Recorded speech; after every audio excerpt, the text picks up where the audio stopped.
Hey everyone, you're listening to the official podcast of 4playernetwork.com. Check us out at that address for everything you need to know about our community, monthly giveaways, and nightly live streams. You can even support us on Patreon at patreon.com/4player. And last but not least, you can catch the live recordings of these podcasts every single Thursday night on our Twitch channel. We hope to see you there. Enjoy.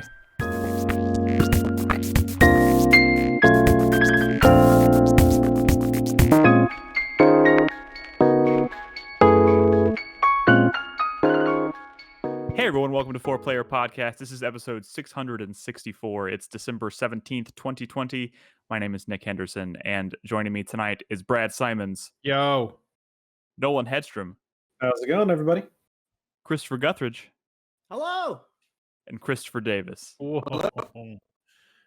So, it's a big week. We have Cyberpunk. I mean, well, here's the thing. Cyberpunk is out, but now it's kind of not out. Is it? Yeah. Which is literally like an hour before we started recording this podcast, they've delisted Cyberpunk from the PlayStation Store. So it's a bit weird, but we've all been playing Cyberpunk 2077. So we are going to go into that game at length tonight, as well as Immortals Fenyx Rising. And I'm going to talk a little bit about Tell Me Why. But I do want to start with Cyberpunk tonight.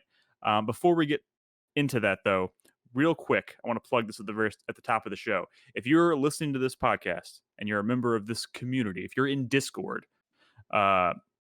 we have opened voting / nominations for Game of the Year stuff for the community. You can not only submit your 10 favorite games, you can rank them, and you can nominate a game in each one of our award categories that we're going to cover in our award show sometime in January. So. We're taking it a little bit further than we have before as far as community interaction with Game of the Year stuff. So be sure to get that in. I'm going to leave the poll up until December 31st at midnight. So you can submit it. You can make changes to it however you want until that time. So again, if you are interested in submitting your list, go to discord.gg/4player, make an account if you haven't already. And at the top of the list of channels, there's one called Game of the Year 2020 or GOTY 2020. And pinned in that channel is the link to the poll. Just jump in there and fill out the form. But anyways, I don't want to take up too much time with all of this riffraff tonight because I think as was evidenced at the beginning of the show before we started recording, we're all very eager to talk about Cyberpunk. So I think we're just going to roll right into it. I don't know, Nick. I mean, here's the thing. I've probably played the least of Cyberpunk out of all of us. Nolan and Crispy. Okay. Brad, I'm just gonna let you. You clearly want to take over the conversation about Cyberpunk. Hey, so what's up? I've been playing Cyberpunk. What about you guys? I've been playing Cyberpunk. Crispy, you're a little low. I guess I feel like I get a vibe of where everyone's at with this game, except Chris Davis. Chris Davis is not the only person I haven't really say anything about it. I haven't heard say anything about it. So he's been relatively quiet on all of the social medias about his time with Cyberpunk. How about we all start with how much we've each played, I guess. I tweet every now and then, like. Okay, Chris Davis. Chris Davis, you sound terrible too. Your microphone is all fucked. Really? Yeah, I played, you have a robot voice. About 15 hours. I'm in Act 2, not super far in terms of the story progression in Act 2. Once you get to Act 2, that's kind of the point where you start doing stuff in the world that makes sense. Why, when you get there, you get the big MacGuffin thing. I guess that's going to carry you through the game. And strangely, it's good because it actually impacts your side quests as well. It would have been pretty regrettable doing a bunch of side quests.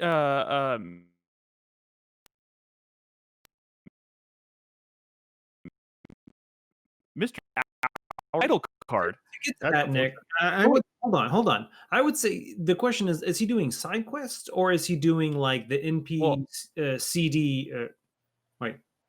NCPD quests? Because what I would say in that regard is most of the side quests that at least I've gotten in Act 2, like they aren't like, oh, you just go in and shoot a guy and it's done. Like they're like difficult side quests. So I can't imagine you doing them without leveling up a little bit first. I don't know the specifics. All I know is he was talking about having done my assumption is he probably did a lot of like the NCPD stuff and like kind of just stuff you can do around the world. that Okay. it doesn't really matter what level you are. So I think the thing that I didn't say what it is, we can actually say, right? I mean that's been in the marketing and it's sort of the whole setup for the game. If we can't talk about it, then really what game? I would say as long as we don't go into story spoilers.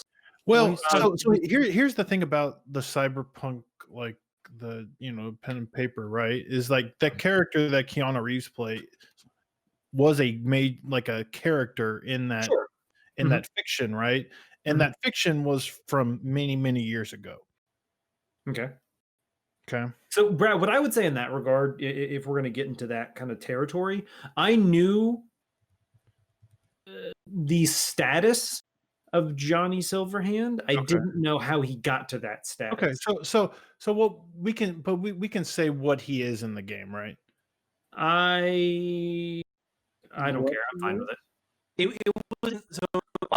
Chris Davis. Chris All right. Davis. Oh, Chris Davis, You're- just because you're a cybernetic robot right now Yeah. does not mean you're allowed to talk like one on the podcast. Yeah.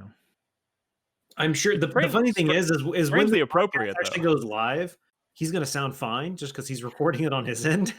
And so, like, people are going to be listening to it and they're like, what are you talking about? He Yeah, sounds he sounds like a great robot." to me. Perhaps I'll try and do some magic on my end, but I don't know. I still think it's so much of like the premise and setup of the game that to not talk about. But like I said, Brad, it's fine. If you want to say that he's Guys, not we can't keep going really in circles about whether we want to say it or It's not fine. say it. he's not Here's really here's the there. thing. Well, how about Everything you leading give me an answer? everything leading up to the title card of this game was stuff that was shown publicly. That's true. That's true. So there's no point where Okay. everything there's like a 6-hour like story sequence you go through. That's true. In fact, one of CD the demos Projekt we Red- saw at E3, I think, was leading up to what is essentially the title card of this game, where you're essentially the character that you play as is shot, right? Mhm. Yeah. And then you were trying to steal the story. It's the general kind of like story premise, like kind of like that sets up the grander story of this game. Mhm. Is you were hired to like steal this microchip. You don't know what it is or what's on it. It's Turns actually out what's but what is on it is essentially Johnny Silverhand is, or his I don't know how you want to describe it. Engram. yeah, his memories, his his AI, his memories, whatever. Okay, AI version of him. Yeah. Keanu Reeves is in your head, and he shows up a lot like kind of the Joker does in Batman Arkham Knight. Right. You know what I'm That's a talking good way about? to compare it. Where he's showing up like at random times, kind of chiming in, I'm glad we're talking about this is because he shows up in side quests, right? Which is cool, but not just like he showed up when I was doing a what are they called? Like the people who go crazy with all because of all the cyber psychos or whatever, right? Before the fight started, I had to like investigate a scene, and I just wasn't getting it. I just wasn't finding what the fucking game wanted me to do. Oh, And I the actually ritual thing. the ritual thing. I actually thought it was a glitch because I feel like there's some trust issues with what the game is doing because it's so glitchy, which we'll talk about. So I didn't know if it was a glitch or if I didn't know, I just wasn't finding it, which is kind of a problem. But eventually Keanu Reeves showed up and said, "Hey, look over here." Mhm. And I don't know. I mean, it had been a while with me looking around before he finally did that. And I'm like, okay, that's cool because this is a side quest, but it seems like kind of a minor like side quest. Like you do a lot of these. I think there's like 17 of them. You get have the to do. cyber psychos. Or Yeah, I whatever. mean, Bonk Johnny them. Silverhand is essentially a manifestation or a physical representation of what games would, menus or like pop-ups that would normally pop up in games and try and give you like hints of stuff, which is So cool. that's I think how it's a they're really using it sometimes. Yes. yeah, and that's I think that's a pretty cool integration. If it gives you, we started to kind of go around the circle and talking about how far we are in the game, and we didn't really conclude that circle. But if it gives you any idea, like of, and I'll talk about why this is maybe, but like I haven't even done anything where I haven't done enough to have Johnny Silverhand start like showing up in any significant way. I've gotten to quests and stuff. dude. I'm only like 11 hours into this game. Okay, but I'm not that far either. But you've at least gotten to Act 2, right? I mean, Yes, I am in Act 2. Here's the problem, and here's maybe I don't know how we want to like structure this conversation because I feel like there's 1,000 different directions we could go. I have a good idea for how to start.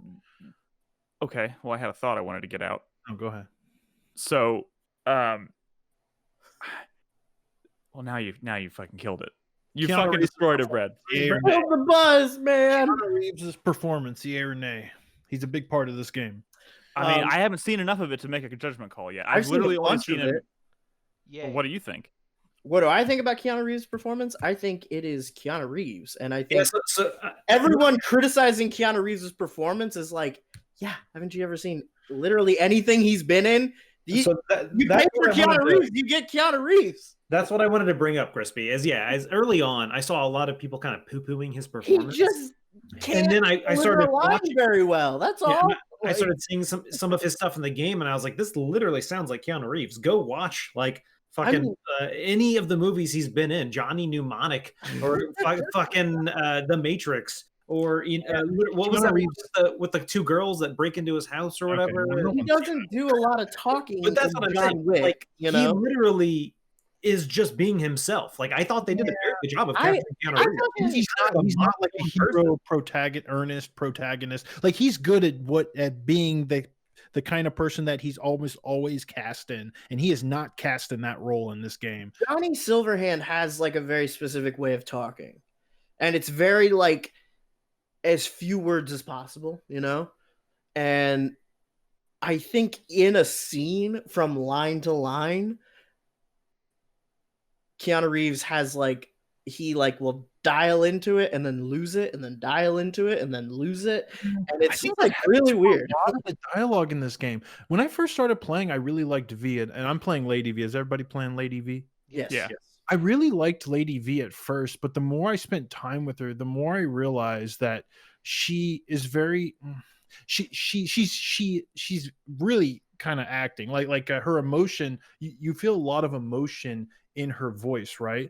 But where I'm starting to come into issues is that when you have a lot of lines that like one might be jokey, one might be really serious or sad, or one might be like really angry, all of a sudden like there's too much variance. I feel like there's not like this consistent tone, and all of a sudden the line reads feel off to me. It's the same thing because V starts talking. I don't know if it's like something that like happens later or if she's always like this. I can't remember, but like she starts talking that same way where she just like cuts out pronouns and cuts out articles. And the thing about that is it's a very like off the cuff improvisational way of speaking. So when you are performing that sort of timbre or gait of speech, if you don't do it just right, it sounds way more fake than just reading a line and kind of adapting. I like V. I'm I would still also unsure about that suggest- I performance. do too. I honestly haven't had any problems with V's performance. I think Johnny is definitely one of those things where it's like, even when he's just Keanu Reeves, when it's just like, oh yeah, okay, this is Keanu Reeves acting, I still like it because I like Keanu Reeves, and I think some of his like presence that people really like is there, I mean, people are still reeling from like his people. People love John Wick, and he does great at that job. But like he's not great at John Wick necessarily because of like John like, Wick's not an orator. Like yeah, He's yeah, all like about people. physicality. Yeah. it's all. And I like what Prince of the Universe in chat says is people love Keanu Reeves, especially current like modern day Keanu Reeves, for his presence, not his voice. And I think that's true. I mean, he does have a very distinct voice, but he's not the best actor. But like same that's thing okay. is true of Neo. Yeah, I exactly. think He works as Neo. He would not work as like Morpheus. right. Well, what I would say to like V's voice and performance is, granted, I've also only been doing the female V. After a certain point in the story, I think that's actually part of the actual her character. Oh. Like her actual oratory style is part of the becomes a story point. What is like her kind of adapting to the way Johnny talks? Wait. Well, okay. Yes. I don't know how intentional that is. But I'm kind of picking up on some of the stuff that y'all are talking about, and it's like way too early for any of that kind of stuff to be kind of like seeping in. Like I'm so early, it's not even funny. Yeah, let's. By the way, speaking of that title card, and I think Noel maybe said it happened to him too. I did not get a title card. I don't know what you guys are talking about. I'm like 30 hours into the game. I'm well into Act 2. The progress trackers that I have in the pause menu, the one all the way to the left, says I'm 75% done. And I haven't seen the title card. I know. The title card is we talked about it that when you get shot, that's the title card pops up afterwards. Yeah. Oh, mine didn't pop up. Yeah, I think mine did either. People have not seen it. We have to lead. I mean, I guess we have to lead with bugs in reality, right? Bugs and just the state at which this game was released in, because it's honestly kind of shocking. I think this caught everyone off guard. You know, I guess we were briefly saying before the show is I think people, if you were dialed in, you should have at the very least been expected the fact that the game was going to run like shit on like a base PS4 or a base Xbox One. I mean, 7 years ago when The Witcher 3 came out, even that ran like shit on a PS4. So this is 7 years later. But here's the thing: I played 80 hours of Witcher 3 on PS4, and despite the fact that it's not optimal, like it wasn't this. No, you're right. You're right. I'm just talking about performance. We knew performance was going to be bad on last gen. We had to have known that. We had to have known that. Maybe others didn't. What I think is shocking, what that we didn't expect, is that the game feels like buggy, broken, and in some ways kind of unfinished. And just in terms of like, you know, this had to pass cert, right? Games like this don't pass cert. I mean, they do now. Well, so I think I heard on a podcast that if you've reached a certain level of like status, you can kind of like breeze your way through. Kind of waver your way through cert. Yeah. Like, you can also kind of breeze your way through reviews too. Well, yeah, there's a reason for that. The review thing is kind of shitty. Yeah, and because they wouldn't let people use their own footage for the early reviews, and the console codes did not go out until the day the game got released. Yeah, which is not for everybody, right? But those people, sure, but the reviews were being done by people who were playing the game. Like the footage that they were showing in the reviews was provided by. Yeah, correct. In that regard, what like Brad's talking about is that, you know, I don't know the percentage, but a huge percentage of them were playing it on PC, not on console. Yes, and it definitely runs a lot better on PC than it does, especially on last gen. Yeah. Okay, let me point out something real quick too, and I think this is really important because I don't think a lot of people realize this necessarily, especially because we're still kind of getting used to PS5 and how PS4 games work on PS5 and whatnot. Because there is no such thing as a PS5 version of this game. You can't buy one. There's no PS5 like enhancement update that you get that bumps up your PS4 version to magically run a whole lot better. It's just, generally speaking, it loads faster and maybe has a faster frame rate on PS5. And that's an understatement, right? Like there are no performance issues on the PS5 from what I've been playing. No, I mean I've had a crash on me a few times, but like for the most part it runs just fine. Outside of crashes. Well, yeah, outside of crashes and all kinds of other bugs, like in-game bugs, like scripting errors. Yeah. Okay, so I don't know what y'all's experience has. I've played about 15 hours, which is not much more than you, Nick. Every time I sit down to play this game for an hour or two, I have a crash, 2 or 3 crashes. Like mine's crashed at least once that I've just learned to expect. And if this game didn't like load so fast, I'd be like way more frustrated with that. But I've definitely learned to like get a little worried when things start bugging out in game, because I feel like a crash is coming in. And I have a lot of, you know, like I've had a lot of scripting bugs. I've had a lot of like weird T-posing bugs, but I've also had like bugs of like, oh, all of a sudden I can't sprint. This is weird. Crash. So yeah, Brad, what I will say is I agree with you. I've had some of those as well. Is the you can't sprint? Does that happen often when you get out of a vehicle or off? So yeah, it seems to be a bug where sometimes when you get off, and I don't know if it's a car or there's motorcycles. And for me, it's always when I get off of a motorcycle, if I have to pull out my gun, aim down sights, and then I can sprint again.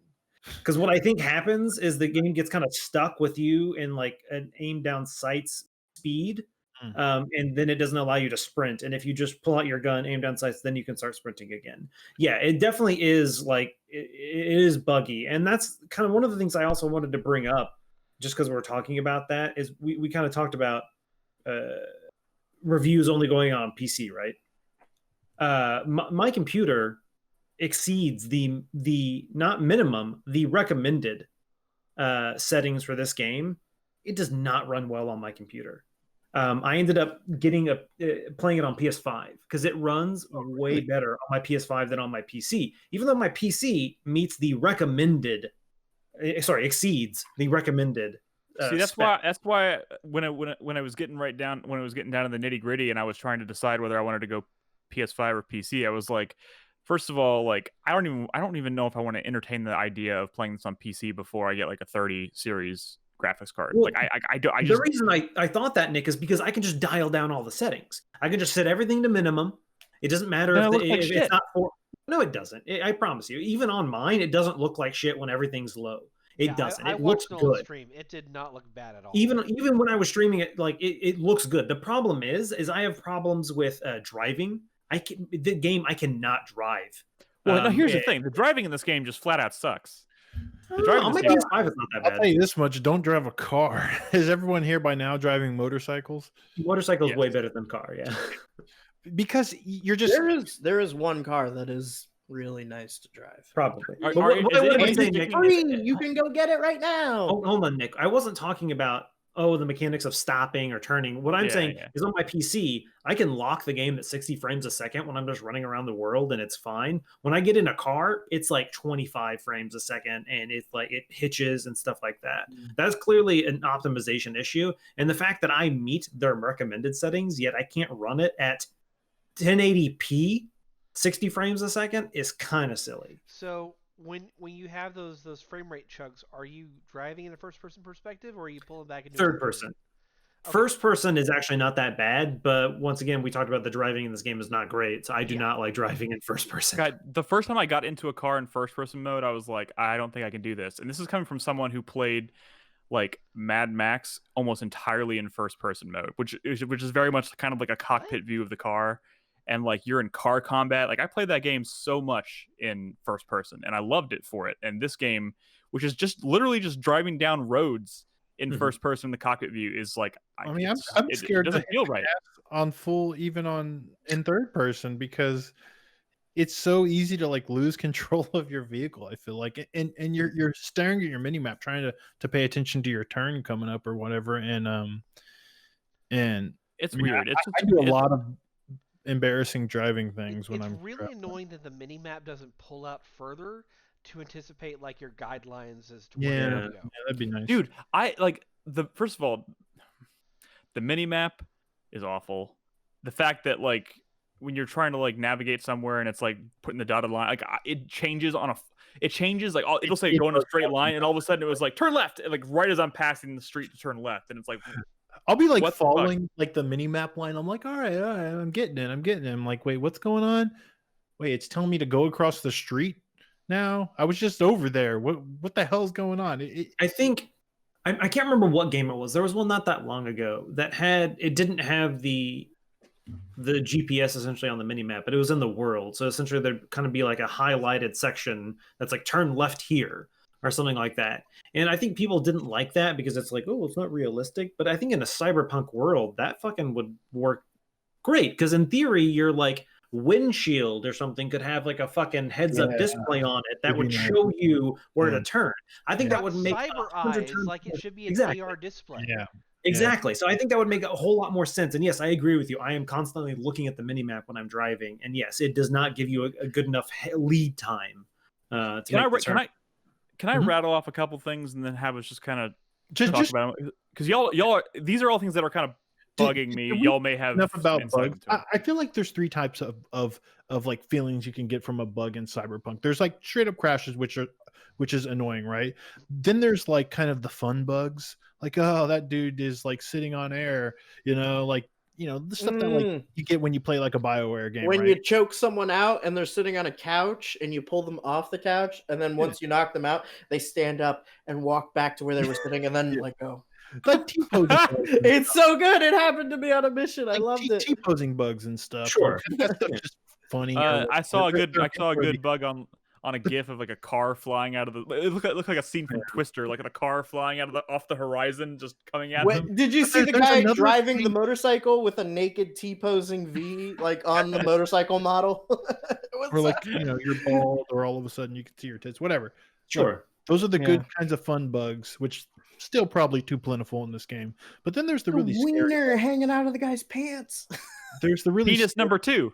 There's what I call the scary bugs, which are the ones where you start getting scripting issues and you're worried that you're just gonna fuck your save file. And right now, my trust with this game to like get me to credits without running into some game breaking shit is scaring me, because there have been times where I had to reload just because triggers weren't triggering, because characters who were supposed to be there weren't there. So far, Brad, and yes, I agree with you. The first 2 bugs I'm fine with. Yeah, a crash every once in a while is not the end of the world, because, like you said, it loads pretty quick, and it saves fairly frequently. Yeah. The autosave is very generous. Fairly frequently, but there's multiple autosaves. There's multiple autosave files. Yeah, I agree. That stuff's good. And then the funny bugs are funny. Yes, I've had one situation where I think it was a main story mission. We were going through like a warehouse. That's when we had to go get the that little robot thing. Whatever that little robot guy was called. And you had to go get him. At the end, it's like, oh, exit through this door. The door wouldn't open for me. Yeah. It just Jackie walked through the door with it closed, and he just went on. And I was And like, you're like, "No." I can't do that. I can't And do so I spent a good 10 minutes trying to figure out how I could get it to trigger. Wouldn't work. I made a manual save, reloaded an older save, had to go through a bunch of shit again, and then it ended up working. So yeah, but that's a good scenario in which I was able to easily recuperate that. My fear, like you were saying, is that there's a glitch 20 hours ago gameplay that I don't know about that's going to affect me in 15 hours from now. And So did y'all see that one that I was tweeting about, which started out really funny, but then I started to get really worried, where an NPC, I guess, was following you everywhere? In terms of the AI, the NPC was kind of on my side in a firefight in a previous story mission. And after that story mission, for whatever reason, he kept following me around. Like, he was my buddy. He would jump into my car when I run over someone and the cops would aggro me. He would start shooting at the fucking cops. I was like, oh, this is cool. Feels like a companion. But then I started like another story mission like an hour later, and it was like the story mission before the whatever. The last mission of Act 1. He was just following me. It was me and Jackie, and then this fucking what's his name? What's his name? Doo or something, or Dum Dum, I think. Dum Dum. There you go. Following me, and it was like a heist situation. Me and Jackie were hiding in a wall. Stuff happens. Major stuff happens in the story, and he was just standing in that room, and he was crouched. When people entered the room, he crouched, and I was like, "What's gonna happen?" Like, am I going to be in a situation where I need to be hiding and he's going to blow stealth and break the game? Well, what I will say is that there is no situation in the game in which stealth detects your companion characters, so you never have to worry about that. It's just like The Last of Us. Well, the problem is Dum Dum isn't a companion character. He's not even supposed to be there at that point. But yeah, I got you, Chris Davis. I got you. Yeah. It was Hey, real quick. So, Was he one of the Maelstrom guys? Yes, he's one of the Maelstrom guys. I am in a situation, and first of all, let me just say that this is a game I can tell I will at some point I will like a lot, and I will have fun with it. I'm really digging the story so far, and that's kind of what I wasn't expecting from this game, especially for someone like me who like plays so many open world games and loves them. I'm a huge proponent of open world games. I was expecting to like this game for my usual reasons. Like, I love exploring an open world. I am into this game at this point, almost exclusively because the story is keeping me hooked and keeping me interested. We can talk about like exploration and side mission stuff in a minute, but I think I'm reaching a point for a number of reasons where I think I might put this game down and wait for the PS5 version, the inevitable PS5 edition of the game to come out later, or to get a 3080 and I can play it better on my PC, because I'm worried that like I'm gonna have a series of bugs that kind of just ruins the story. Like, it just makes it like hard to enjoy because there's so much weird shit happening. People And have there's talked also about big story, sad or whatever moments being being ruined ruined. by bugs. And I would hate that to happen. And I'm also really upset about things like when I was making my character, like I spent more time than I think I ever spend in a character creator. I don't usually do that a lot. But like I spent a lot of time and I thought I was really happy with my character, right? And then I was playing and I got like 6 hours in and I started to like kind of go the other direction. I was like, maybe I don't like my character design so much. Oh my god. For a game that's literally about body modification, why the fuck can't I change my character's look Anything. in this game? Also, anything. My only option is Your to start fucking over. character. Who cares? You never see your character. Yeah, Dude, that's what I was gonna say. That's not- That's Okay, not okay, true. hang on. That's not That's true. not I'm a true, big- first of all. Second of all, yes, Nick, I am like 1,000% there with you because I was in that same boat where I was like, oh, there's like 3 hairstyles I like, and I'll just pick this one. I can change it You later. can't change Yeah. your hair. No, you can't. You can't change any physical. You can change your clothes, but you can't change your hair. You can't change your face. You can't change your eyes. You can't change any of that Dude, stuff. fucking Witcher had barbers that you could go change your hair and beard, and that was Geralt. That was a character that already exists and has a look and everything, and you can customize it, but you can't change anything on this like fake character that you made up. That And here's the can thing. look like anything. Here's the other thing is like I'm a big I Ah. love playing with photo modes. I love it. But every time I use the photo mode, I'm just looking at my character and I'm like, I don't really like my character anymore. Character. Which hair did you give her, Nick? I mean, it's not even the hair that bothers me. The hair, she has like the 2 kind of like buns on the top of her head. You know what I'm talking about? That's what I'm using. But like, no, for me, it's the eyes. I gave her these really like dark, like cyberpunky looking eyes. She looks like a fucking demon. At first, I was like, "That's pretty cool." Oh, I Then love those. and I think I thought they were really cool too. I liked them for about 6 hours. But then I was kind of like, I kind of wish I could swap out her eyes and you see some like pretty eyes, right? I went No, for can't the- do that. I went for the white versions of those. It's funny too because wish I had she done the white actually version of gets those. new eyes at some point.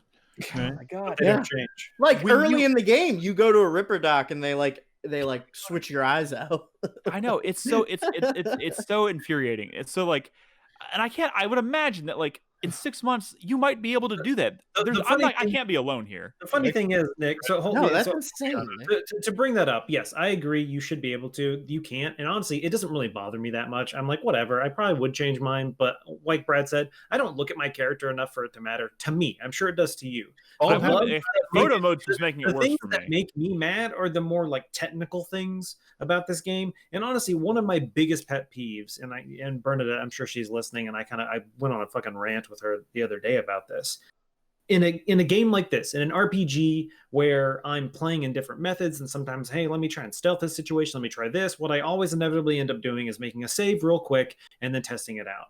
What I like to do is save over my oldest save file. The problem is the save file is a list, and to get to the bottom, you have to scroll all the way down. If you scroll all the way down and you press down again, it brings you back up to the top. But if you're at the top, you can't go up and then be at the bottom again. And What that is such a the shit? little thing, Okay. but it fucking pisses me off Okay. because Nolan- I Those stay work in so on. What's up, conversations, Christy? though. Nolan, let me. Okay, What's up? I have lots of issues. I with feel this. where you're coming from, and I agree. But on console, the dead zones on your control stick don't work. So any menu that scrolls is constantly scrolling up, and you're Mm, fighting against it. Yeah. I'm playing on So- console, Christy. I'm playing on PS5. Well, on PS4, I don't know, man. I fucked with the controller settings. I've used 2 different controllers. There is a drift, like a wicked fucking drift that I can't get rid of. I get it. Everything that scrolls in that game is You scrolling should up. be able to adjust your dead zones though. In the Yeah, You can, and I did. here's the thing for me. I keep tweaking settings. Like I turn off motion blur. I turn off, I turn off the thing that speeds up your turning after you turn for a while. And I don't know if it was after crashes, but at least like 4 different times I've had all my settings reset. And I don't notice until I start like spinning really fast. And I'm like, wait, I turned that shit off and I have to go in there and adjust everything again. What the fuck? Here's a public service announcement too. And I said this in Discord already, but if you're playing on PS4 or maybe more specifically, if you're playing on PS5, and you have HDR turned on, turn it off. I played for like 6 hours and I was like, God, this game looks washed out. Like the whole thing looks washed out. And I thought it was just I was like, maybe this I was like, maybe just PS4. I'm used to like PS5 graphics and PS4 games look washed out. No, turn off HDR, everything looks like the contrast goes much better. Darks are dark, whites are white, like everything is perfect. It's not washed out. Turn off HDR. That's just another add it to the list. Another thing that's bugged as fuck on PS4. Just because it's here and we're looking at it, I've played the game for 15 hours. I have no idea how this works. Can someone explain? I can explain it to you, Brad. So there's 3 different levels to it. You want to, in theory, you want to hack all of them because in this case, you're data mining, so you can actually get money from this. And so that depends. So early on, your first cybernetic will only let you your buffer size is 4, so it makes it very hard. But I've upgraded mine, and now I have 6. And so in theory, I can get multiple. So how it works is you always go row, column, row, column. So whatever item you choose in that row, you're now locked into that column. And then when you choose an item in that column, you're now locked into that row. So it's kind of about working your way. So if I start here, then I'll have all of these to choose from. You're trying to hit as many of the numbers or the number pairings. That's what I wanted to bring up. Is what's up, Brad? You got to kind of plan ahead. Yeah, you got to look ahead. I usually what I don't understand is like when I'm done with one, it like it is possible to line up a couple of them, but yeah, not you always. can get multiple of them at the same time sometimes, or you could the end of one could be the start of the other, and those count as the same one. It'll turn red when you've essentially it's like, hey, you have no more options to get this one anymore. What I will say is there's an upgrade on the cybernetic tree that doubles the money you get from those, and that's what I'm saying. Like I don't know how many hours I'm in, but I already have like 90,000 euro dollars. In the scheme of things, is not like a ton, right? Because everything's fucking expensive. Not, but I mean, I would also say that I'm not really getting a whole lot from missions and shit, and I'm not getting a whole lot from selling items. So I mean, get that skill once I understand how to do it fully. And there's also a skill that automatically will show that stuff up on your mini map, so that makes it really easy. Your mini map and in the world, you'll see the icon just floating there on an object, so it makes it easy to find the stuff you can hack. But you got to be fairly close. You can't be like 100 miles away. When I first pulled up the map in this game, I was like, "What am I looking at?" There was icons every clusterfuck.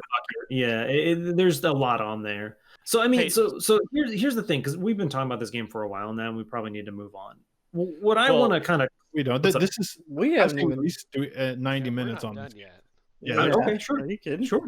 Oh, the only reason I was saying this because I know I'm getting close to the end of my footage. I only captured half an hour, but we can just let it loop. No. Yeah. One of the things I wanted to talk about in closing, I know we're not closing, but like I think from everything I'm hearing, everyone's enjoying the game, and that's kind of the situation that sucks.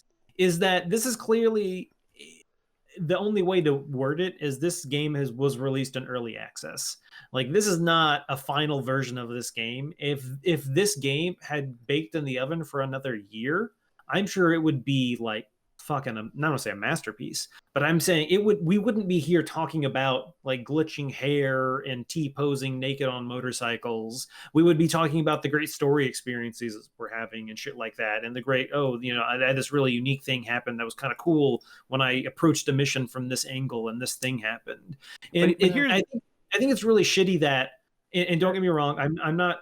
I don't want to condone crunch or anything like that. That's very bad. I don't like that culture. But clearly it's a situation where this game was not ready. But they had delayed it so many times that they're like, well, we got to get it out. When in reality, no. They should not have just pushed it out because it had been delayed for however long. They're going to have a hard time living this down as far as a studio. This game should have been delayed another year. I mean, probably. The blame doesn't just go to CD Projekt Red, though. I mean, Warner Brothers has probably been pretty actively to get this thing. Well, hold on. I'm not blaming anybody. I'm not saying, the lead manager or developer. I'm not saying that. I'm saying this game should not have come out. I'm not blaming anyone. There is definitely people to be blamed. I'm not putting it on anybody. And what I'm saying is this game came out before it was ready.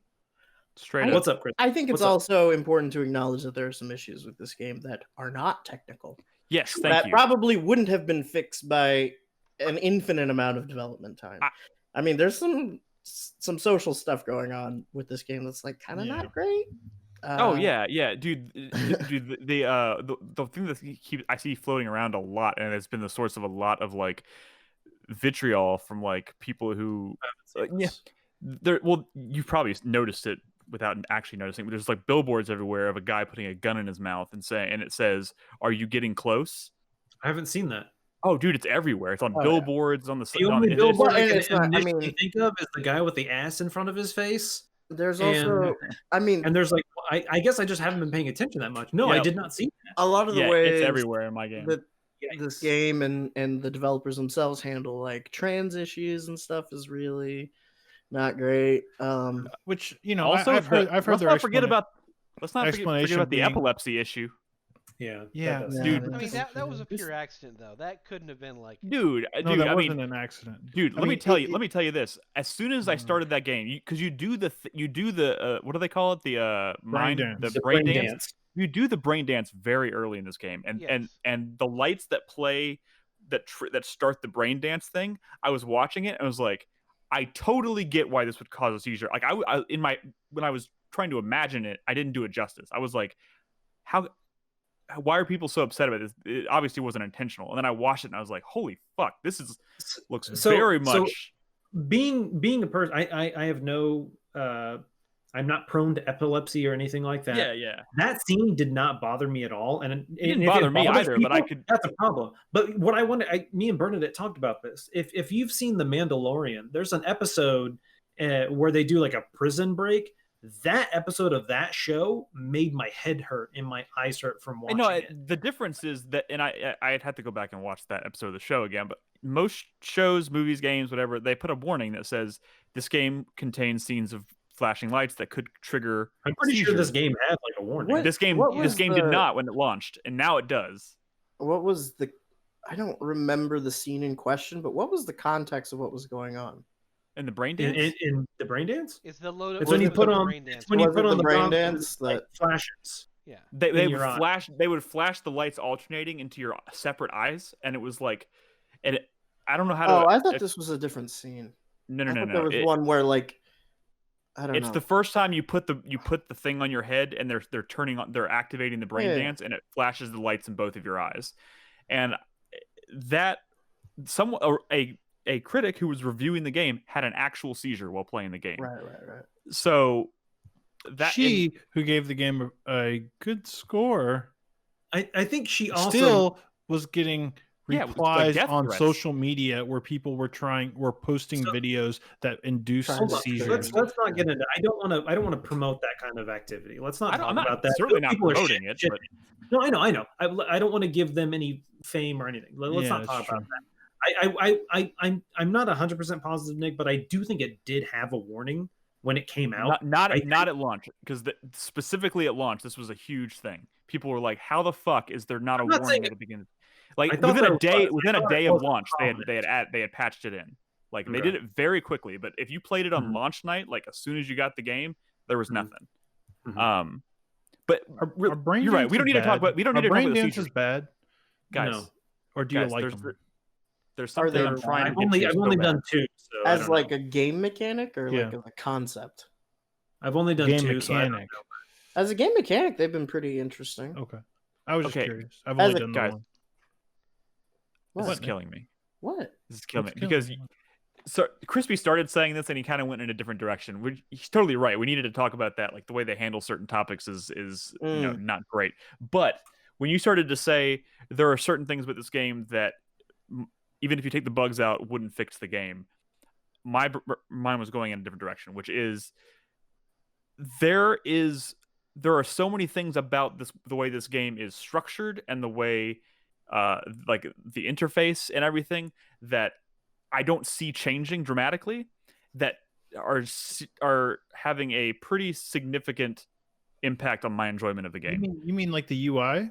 Specific. The UI in this game is god awful. Will fucking change, dude. If you look at their past games, that shit has always from from all the Witcher games, they change and tweak that shit significantly. And that is Problems perhaps with maybe the UI best are argument. gonna go away over time. That is perhaps one of the best arguments I can think of for maybe waiting to play this later. I might wait and play this game in 2021 because that needs to change for me. It's a mess. But like, you know, so a lot about this game is disassembling or selling items or whatever. Every time you click one of those things, which by the way, you see the compare is covering up half the screen. Can't make that go away. But every time you sell something, the screen flashes.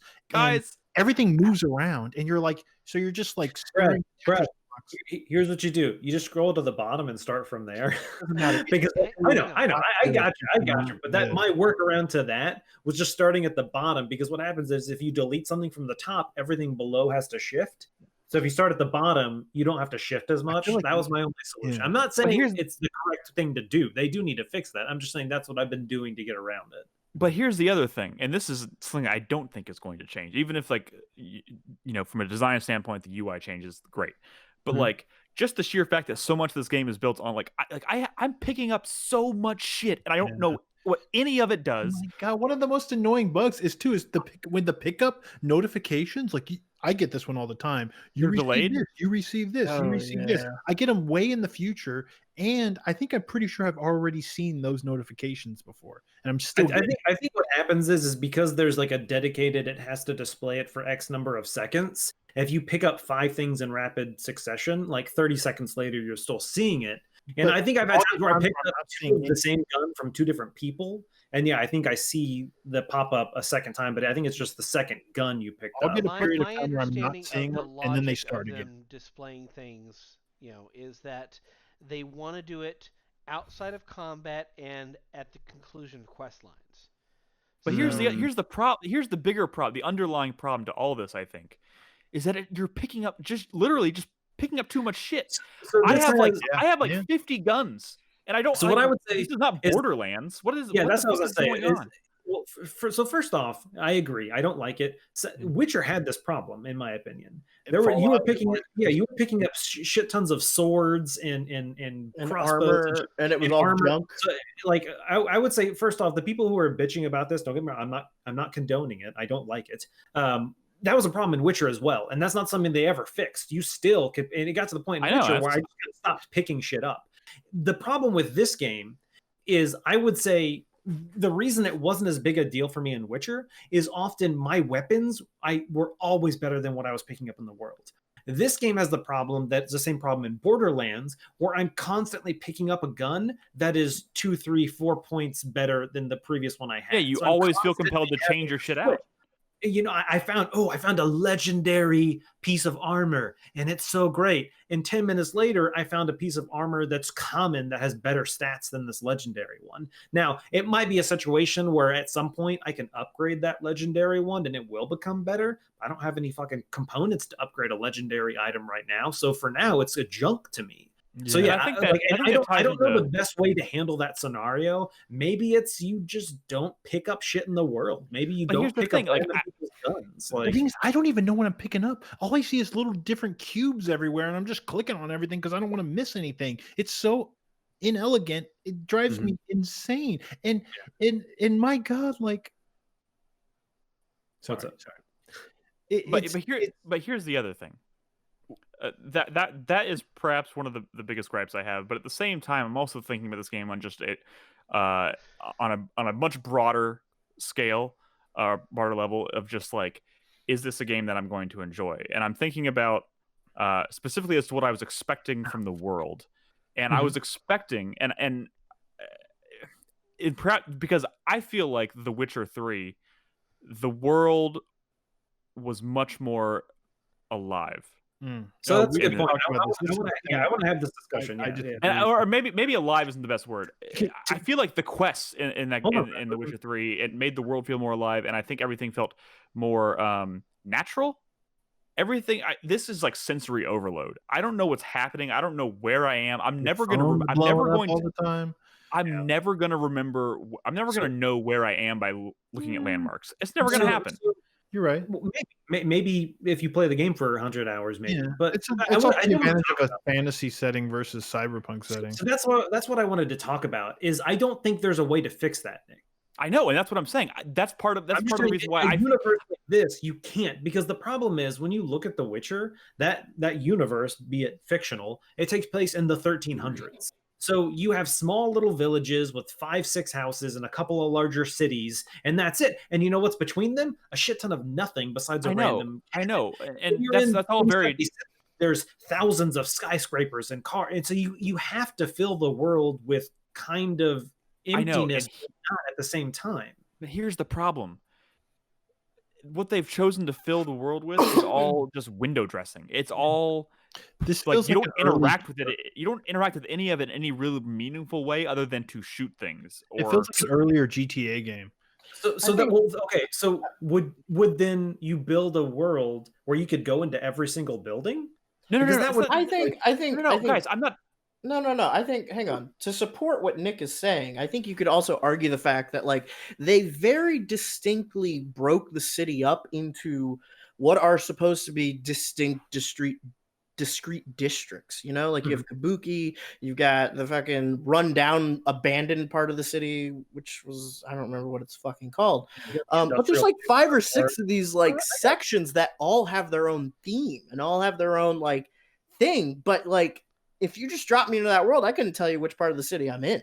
Like, despite the fact that I might be in a part of the city that is very different from another part, you know? It might be like trying to be too, like, maybe realistic. I mean, like, a dense urban area, you get dropped into some random city you've never been to, you're probably not going to know where you are. Yeah, but like, that's such a weird line of thought to apply to a game that is, in some respects, trying to be very like out there and wacky. And you're right. It's not like, a good way to design a city. But this leads to the biggest problem of all is that every time I sit down to play this game, I immediately feel overwhelmed and have no idea what I'm supposed to be doing or how I should be approaching the world, how I should be like.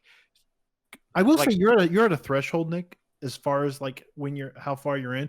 You're eventually, in a few more hours, everything's probably going to start becoming a lot more readable. Now that you're not following the main story and just kind of going and you're starting to do side stuff. It's not even about readability though. It's literally about like I don't truly understand the character's motivation, so I don't know what it's expecting me to do role playing as this character. Like I like some shit just went down with a character in the story that was pretty depressing, I guess. And like immediately after this horrible thing happens, I'm just like let into the world, and it's kind of like, does it want me to go do odd jobs now? I feel like I should be sad. Like where you're at. A lot of games have issues like that. Yeah, the story it's weird. Just really kicked off.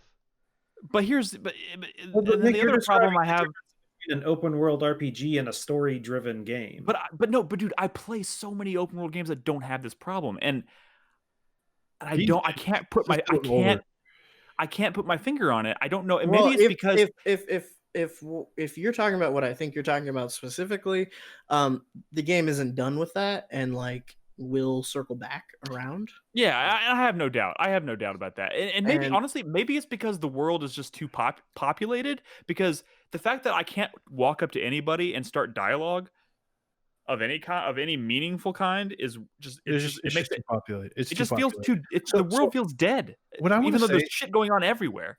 What I want to say is that like I feel that you're right. Like outside of quests, the story feels kind of like almost a little fake. Great to look at, right? I almost feel like the game would be better if it was linear. It feels like an older open world game, like an old GTA game, where outside of like the people you talk to, they give you the cutscenes and like taxi missions or whatever, like the world is just there. It's not really something you interact with.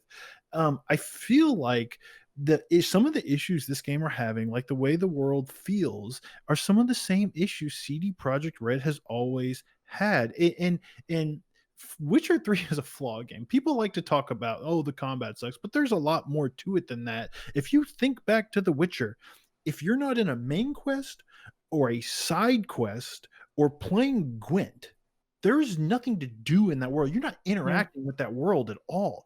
I don't even think that's fun to explore. That world was fun to explore because when you stumbled into something that looked kind of cool, it was actually just part of a side quest that you could have just got from a fucking bulletin board in town or whatever, right? Mm-hmm. Like, but it felt organic in that sense. And that's what I liked about it. No, the fact that I didn't have to read that notice on the bulletin board. I could just stumble into a cave, find this monster, fight it, See, and you I'll can be like, do that in Nick, Cyberpunk. You just get a fucking text right so before yeah, you Nick, fight. that's what I wanted to say. Is I think Yeah. that's the reason they bombard you with text, is so they can kind of start those quests without you having to go to a bulletin board Yeah. or do something. So that Let me tell you. now the world has been populated with a bunch of quests. let me tell you, I literally. I don't want to say rage quit. That's not the word, but I was like, I'm done with this game right now. I turned it off because the text messages and the phone calls would So not stop rolling those in. I was stop driving and- down the road for like I'm telling you, like for like 6 or 7 minutes. I'm driving in the road and I'm just getting shit hitting my phone and the beeping going off, and I'm like answering phone calls, and I hang up with the phone call with somebody else, and then more messages come rolling in, and I'm like, what is happening? I thought my game was glitched. It stops after a while, and once again, I think it's just because they want organically for you to be able to encounter stuff, but they don't want to have not given you the opportunity to have interacted, is my assumption. So they just they send you a bunch of It's just texts not- and calls. It's and just stuff. it's just not an elegant solution. So what is the elegant solution? I kind of I don't know. I mean, But I this think ain't it it. would work if it worked the way it's intended, but I agree with you, Nick, in that like it's broken, so it's so much more of a distraction than it is a help. Because again, like, you know, I'm 30 hours into the game, and anytime I do anything that takes me out of the world for a minute and puts me back in, I've got text, call. It's like I can't drive around the city without Delamain calling me. Like anytime I enter a new neighborhood, Can you not answer a call? I don't know. Certain calls you can nobody ignore. knows. Certain calls I you can't, definitely think. have like had calls going where it's like someone's trying to call me and then somebody else tries to call me on top of it, and it's like a story thing. So they pick up the call, and then I've got both characters on top of each other in the window, like trying to talk to me at the same time. The reason Delamain keeps calling you is because that's an active quest line where you're supposed to track down his cars, and every time you enter one, he's like, "Hey, by the way, you're near that car that I asked you to take care of." I know, but they're also marked on the map too. They're also like something I can select and go to and start the game. Not all of them. Not all of them are. I don't understand what your argument here is. Out Like, their games to make them feel it's so obviously like not a good system. Like imagine if The Witcher 3, all of the bulletin boards could call you and tell you that the GTA mission. 5 figured this out. You would get calls and texts in GTA 5, and they you could just ignore very it elegantly, where they'll call back, or you can continue a phone It's conversation. Like the things that they do to make that stuff feel really elegant is like hard to do, and maybe we've taken it for granted. And CD Projekt Red has not figured it out. Like for example, if you're waiting on a dialogue line, you're thinking about a choice, the characters might say something, you, and then right when you click your and then you're talking over each other, and it's like this feels fucking hate it. It pulls me out every time. And the thing with the text too is like I would appreciate the system much better if it like actually worked, because now it's like, you know, I want to do a side job and a fixer calls me and they're like, "Oh, here's the job. I'll send you the deets on text." And I'm like, "Okay, cool." They send me the text. I'm driving. I hit the button to open the text. My controls cut off. I'm no longer in control of anything. My car is just barreling down the road. It hits something. I still can't move. And then the screen fades out and brings up the text. That might be insane. A PS4 problem, maybe. It's insane. The problem is that the system is so intrusive anyway that if it doesn't work 100% correctly all the time, which it never works at all, it like brings my fucking system to its fucking knees, which is weird too, because I've actually only experienced 2 full crashes, but it'll like stop and think about what it's doing all the time. Wow. Like I've gotten so many crashes. Like that's like weird. It takes multiple minutes for camera controls to load in a car, like to switch the camera angles. So like every time I get into a car, it puts me in the first person view, which is just a bad way to drive cars in this game at all. And I'm in a mission where I have to chase somebody, so I don't have the luxury of like waiting for the thing to load. So I'm driving to chase someone down in first person mode. Can't drive the car like that, crashing, getting lost, like fucking it's terrible. And then like halfway through the quest, it'll just immediately like pull me out and be like, "Okay, there you go." I've not experienced that. That's probably a PS4 thing. You know, I'm sure it is, but probably it's a PS4 fucking game. Like Yeah. I know this. No, now. it's a PC game with a bad PS4 port. Yeah. I know this sounds overwhelmingly negative, and Hey, speaking of That is- negative, is the combat any good? In the spirit of Witcher 3, is the combat good? I mean, I'm not really. I mean, I've I had a I few think firefights. I think the combat's a little more successful than Witcher 3 in that it's not trying to be something. Like Witcher had this whole idea of like how combat should work that fit with the lore of Witcher, right? That whole Right. thing of like, oh, you've got to prepare before you go fight a monster. You've got two different swords, one for monsters, one for people. Like you have to use your sigils and your swords together. Like they had a very specific thing they were shooting for. Yeah. And they kind of missed the mark and then like maybe cobbled it together after the fact. Cyberpunk is just shooting. It's just shooting people. Not for me. Which is fine, or it's just hitting people. Like there's nothing about it that's like trying to capture a specific feeling. They literally could have just aped any other shooter game. And no one Are would y'all have using cried foul, spells? you know? Are y'all using spells though? I mean, I'm using hacking a lot and I'm using quick hacks, yeah.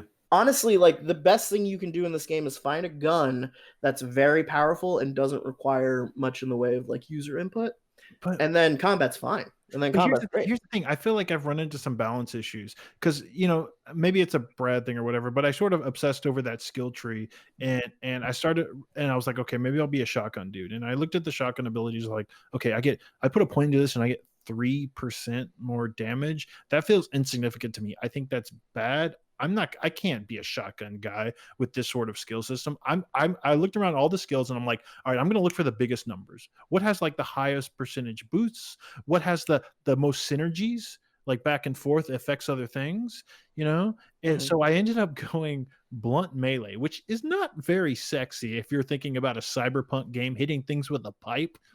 Sounds like the least cyberpunk way of handling a combat encounter. But let me tell you, get some cool melee weapons. It is so much more powerful than any guns that I find.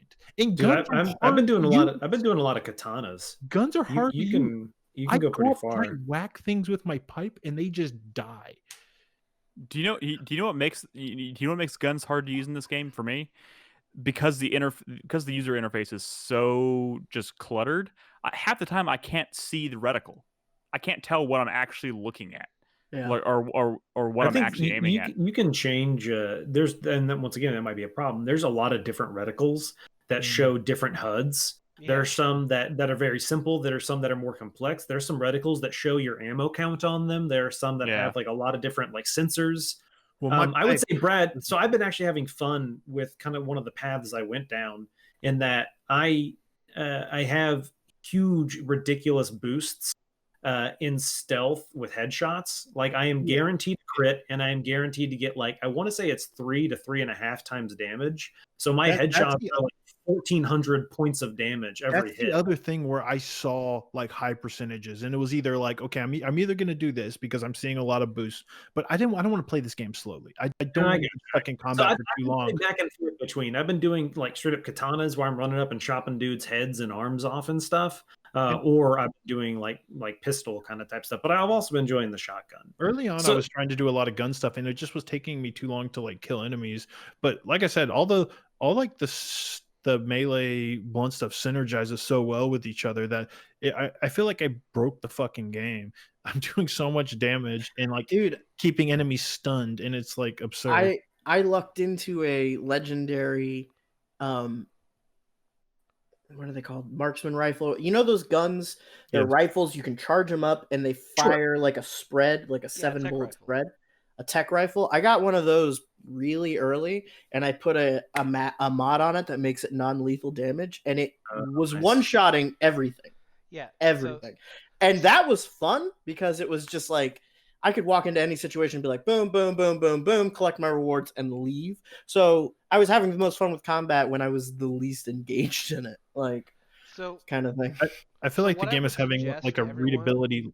As far as guns go, is that if it has a mod slot, what you ought to do is run by a gun dealer and buy up any PAX mods that there are. Because the idea of the PAX mod is that it's the same amount of firepower, but it won't kill anyone. But to make up for that, you get a damage boost on top of the normal percentage boost. So if you have a shotgun, for example, it does like 21 to 28 pellet damage times the 10 pellets in there. It will add that 6 or 8 points on top of that to each pellet, which can multiply the damage of your weapon almost exponentially. That sounds like they didn't intend it to work that way. Potentially. That's what Maybe. I'm saying. Like, I did exactly what Chris Davis is talking about, and it's Baby Town Frolics, man. It's normal too easy. I think normal might be too easy, right?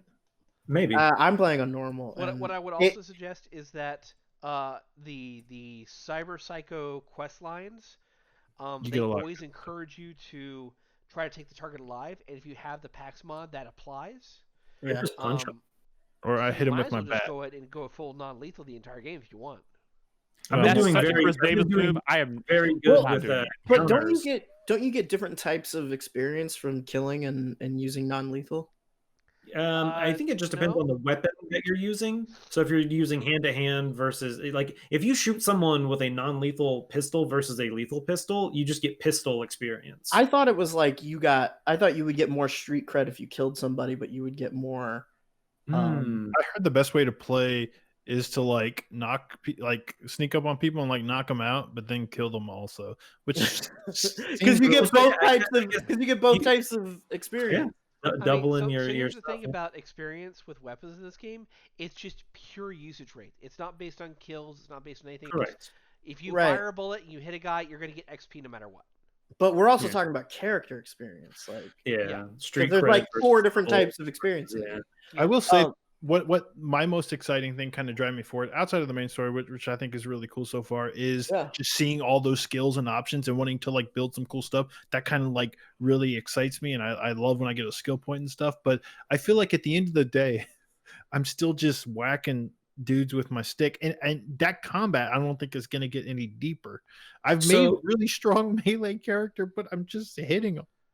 So one of the things I wanted to bring up before we move on, I don't know if we're going to soon. It seems like we need to take a break soon. Is a lot of people in chat I've been kind of talking with in Discord and stuff have been saying that, you know, I'm because I am enjoying the game. I don't want to seem like I'm defending it just because I have a lot of issues with this game. But I think the but I think the way I've been approaching it has been different, because the longer I spend in development, the more I have that mindset, and I'm thinking as if I was a developer on this game. And I'm kind of realizing, like Brad had mentioned, their claim to fame before this was Witcher. This is a 180. This is a completely different type of game, and I think they were in way over their heads.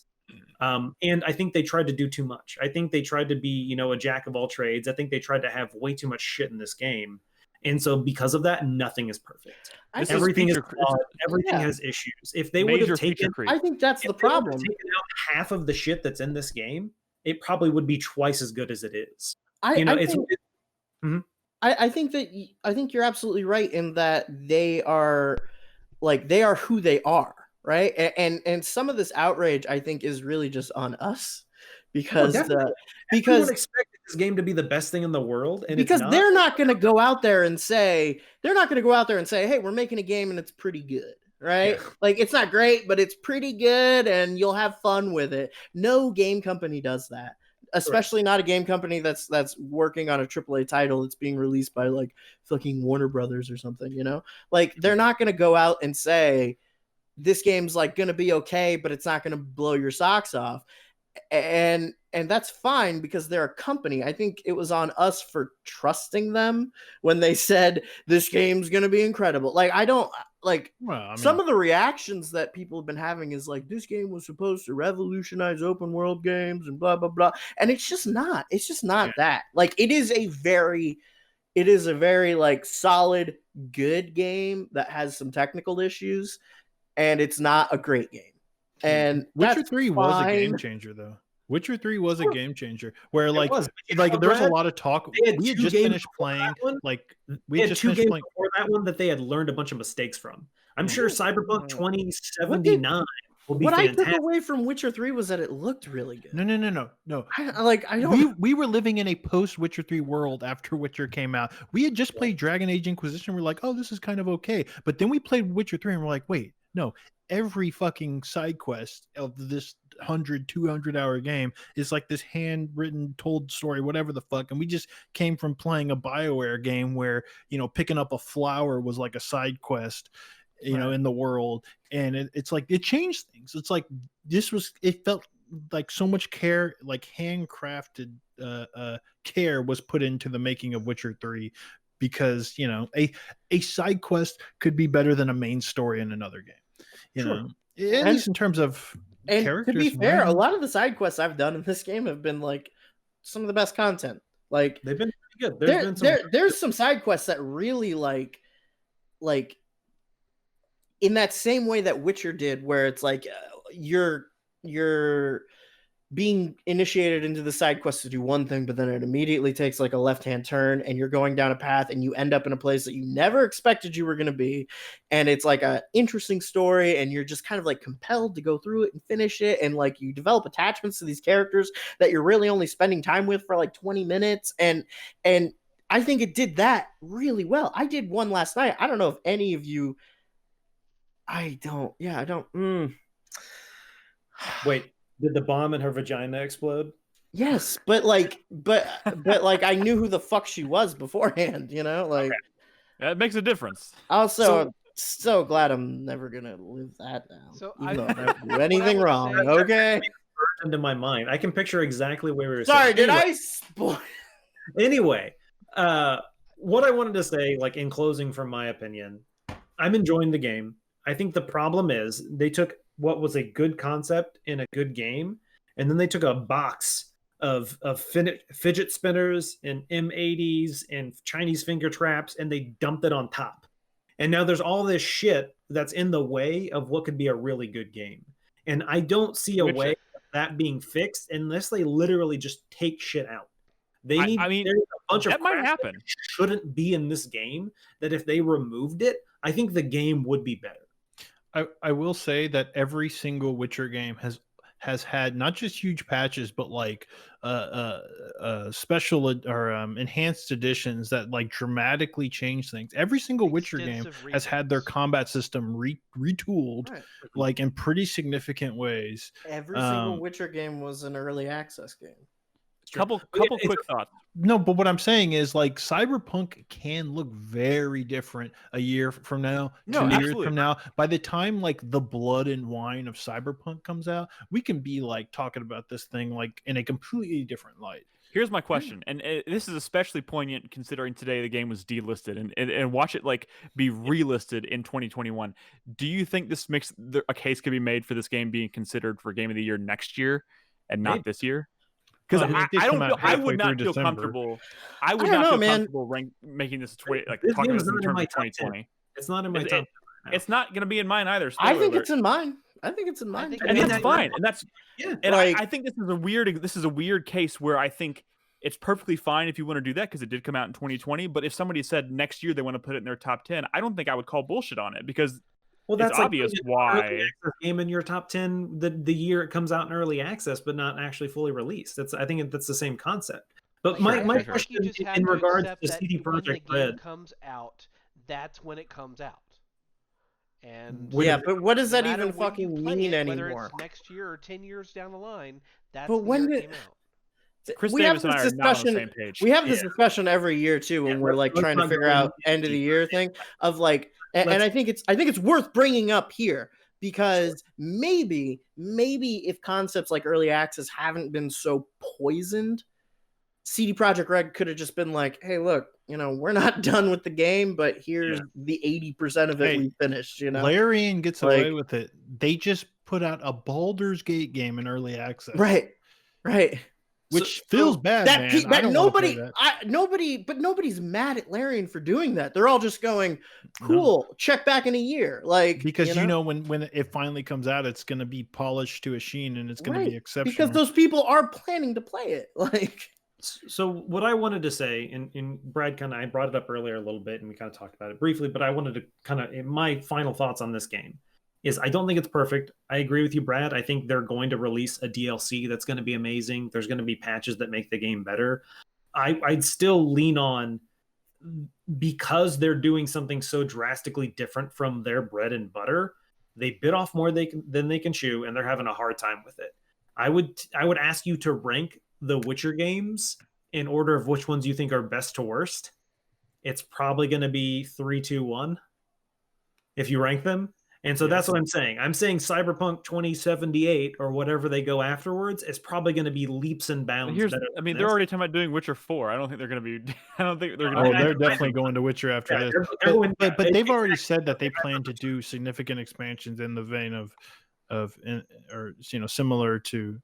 And I think the problem is this game wasn't ready, but higher ups be it at Warner Brothers, be it higher ups at CD Projekt Red, were like, no, it's been too long. We have to put it out. When I'm sure there were people who were yelling at them, this is stupid. This game's not ready. Don't release it. It's also like the fastest selling PC game of all time now, right? Yeah. Or something shit like that. Like if they don't go to their QA department and just start shoveling money at them, they're fucking assholes. Because they probably weren't paying their QA department enough, because from what we've heard is that wages there are pretty fucking low and they're bonus dependent and all that kind of like bullshit, which is not good culture. But like, I imagine being a QA person at CD Projekt Red right now, because you thought crunch is bad before release. My God, Brad, let me tell you something. You're a QA person. Crispy's a QA person. Nick's a QA person. Yeah. That's what's going on right now. Imagine how many millions of bug reports they're getting. So that's what I was going to say. And one of the best, like 5. One of the and that's what I was saying. We are literally, because it's early access, we are testing their game for them. Every time my game crashes, a video and a report is sent to them. And one of the most recent ones is a video and a report of a game crash of me scissoring a Joy toy. And they get to watch that. Oh, no. Of you scissoring the Joy toy. Correct, yes. Because there's not another one in the game. That, I don't know why that makes me angry, but that really makes me angry. No, it shouldn't. Like, I think there's a male and a female. You're right. There's 2. But I think the Joy Toy is the perfect place to cap this conversation and take a break. Sure. We did manage to just fill an entire segment of this podcast with Cyberpunk, but hey, that says something about it says something. Let's just all take a lesson from Carlos and just be okay with liking shitty games. And also maybe throw him just a tiny bone because there was a fucking pandemic this year. No. Yeah, but I mean, this game has also been in development for a lot longer than that. 7 years before this game came out. So, yeah, I mean, if the pandemic was the problem, then don't release the game. Yeah. All right, let's take a break. Come back. We're gonna talk. Not as long, but we're going to talk about Immortals Fenyx Rising. Brad's been playing that. I do want to hear about it because that's legitimately a game I am definitely going to find time to play this year. I'll tell you this, it's like the polar opposite of this game in a lot of ways. Sweet. I also want to talk very briefly about Tell Me Why, because I played through that this past weekend. And we'll answer some questions and whatnot. So if you're watching us live, you're listening at home, don't go anywhere. We'll be back after this short break.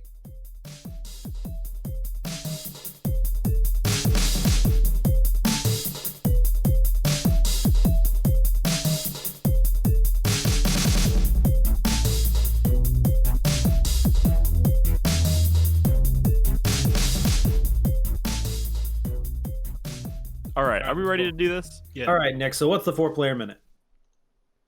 I'm cool with that. We can bring it in. Bring it in. Start. Let's just bring it home. Fuck yourself. All right. Now, after that enthralling discussion about Cyberpunk 2077, let's talk about what I know you're all here to actually hear about. I played Tell Me Why. No. I thought it was at least going to be Immortals. Nick, tell us why you're talking about Tell Me Why. Yeah. Oh my God. I don't even really know how to talk about a game like this coming off of something like Cyberpunk 2077. I'm going to keep it brief. This is a don't nod game. What?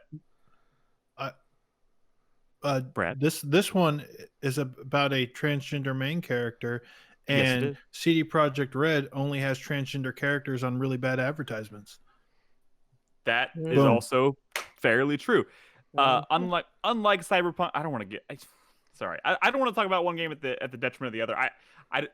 This is a game. This is a don't nod game. If you've played Life is Strange, you're probably familiar with don't nod's style, I guess, storytelling style. But yes, this is a story about a brother, twins, and one of them has transitioned and is a trans man, and the story is actually how do I describe this? So at the beginning of the story, when they're children, they go through some traumatizing shit with their mom, and they're separated for like I think 10 years.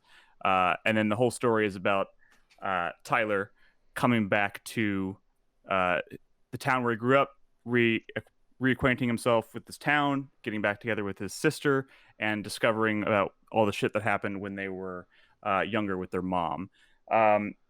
It's actually a really, as far as I know, so I reached out on Twitter because I wasn't really sure after I played this.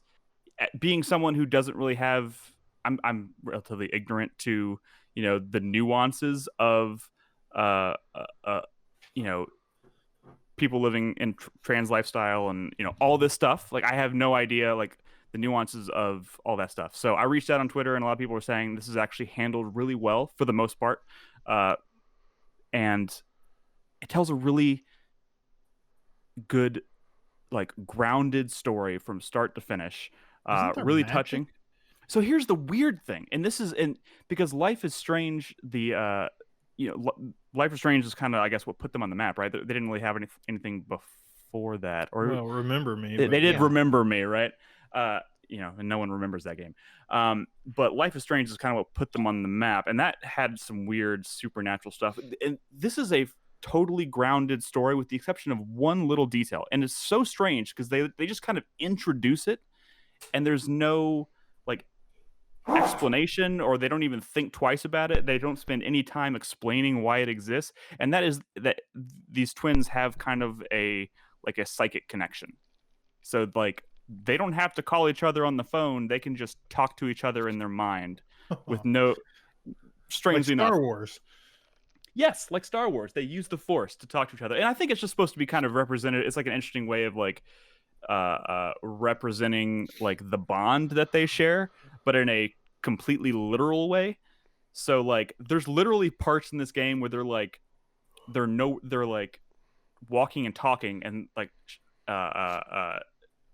one of them will be like quiet, and then they'll just like switch to talking in their brains, so like nobody outside of them two can hear them. And there's times where they're talking on they're talking on the phone, they hang up on the phone, and they just keep having the conversation even though they're no longer on, like in the same room together. It's weird, but they never spend any time, like they don't waste any time like trying to explain why that exists. But I played through this whole game this past weekend, and this was actually a conscious It's 3 decision. episodes, right? It's 3 episodes. Yeah, it took me about 10 to 11 hours. And I put down Cyberpunk 2077 to play this, if that tells you anything. Yeah, but I mean, this has partially to do with game of the year. Let's see what else we could squeeze in, right? Right. But to be honest, I had started, I kind of I popped this in one night, like 2 weeks ago maybe, and just played like 10-15 minutes just to kind of see if it like hooked me in the first 10, and it didn't really. And then I don't know what sparked me to do it, but I popped it back in and started playing a little bit more, and pretty quickly it sunk its teeth in. And I don't know, it just tells a really cool, interesting story. Has really likable characters from start to finish. I was invested in all of the characters in this game, and it touches on all of the the complex emotions that come with these, with being a trans character and having this relationship with his sister and relationship with his family and the people of his small town in Alaska, in a really sensitive way. So there's really not much I can say. Like gameplay wise, it's pretty straightforward as far as like don't nod signature stuff like Life is Strange. Like you're walking around, you're talking to people, you're choosing dialogue options and trying to find clues around the environment to kind of like progress the story forward. And then every once in a while you find these like memories. So I think the coolest thing about this game that kind of sets it apart though is like you find these memories, right? And you're like, because you've kind of like blocked out all these traumatic things that happened when you were a child, and you're switching back and forth between these two characters. And you sometimes get to this point where like both twins are remembering the same event differently. So you're trying to like figure out why these memories are different, and until it gets to a point where it's like, okay, you have to make a decision. Like, do you think I'm remembering it correctly or she's remembering it correctly? And I got to the very end of this game and it hit me with like one of like legitimately one of the hardest like not dialogue decisions, but like story altering decisions I've had to make in a game like ever. I was frozen. Like I was sitting there with the option on the screen and I sat there for like 10 minutes. I was like, I don't know what the fuck. I don't know what I want to do. This is going to have tremendous impact on the way the story shakes out. And I had no idea what to do. But like that's kind of what makes it super rewarding. It doesn't go balls to the wall crazy like I think Life is Strange did. So I don't remember what the reception was to Life is Strange, but didn't people kind of like People like the first season? But like wasn't there a lot of pushback kind of towards the end where it kind of went crazy? Like super like weirdly supernatural. I mean, it was already no weirdly reason. supernatural. They pitch the finale of the game in the first 10 minutes of the first episode. Right, I mean, right. Like a Donnie Darko situation. I mean, it was. I mean, it was heightened. Yeah, and I think they kind of they fall back on a lot of the same like tricks here, where they kind of like they kind of present potential like or they show you kind of what happens in the past, which the entire game is building up to the revelation about what actually happened in the past. So they kind of use a similar trick that they did Life is Strange, but I think it's all a lot more grounded here for the most part. I think it works a lot better, and again, I think it deserves a lot of praise for handling some tough issues and tough subjects, like some tough subject matter in a pretty responsible way, I would say. So I do highly recommend it. It's if you that's the thing. Yeah, I wouldn't say I highly recommend Life is Strange, but I really enjoyed this. Between all these like Telltale games that they kind of ran that formula into the ground, I feel like Don't Nod has put out a lot of games.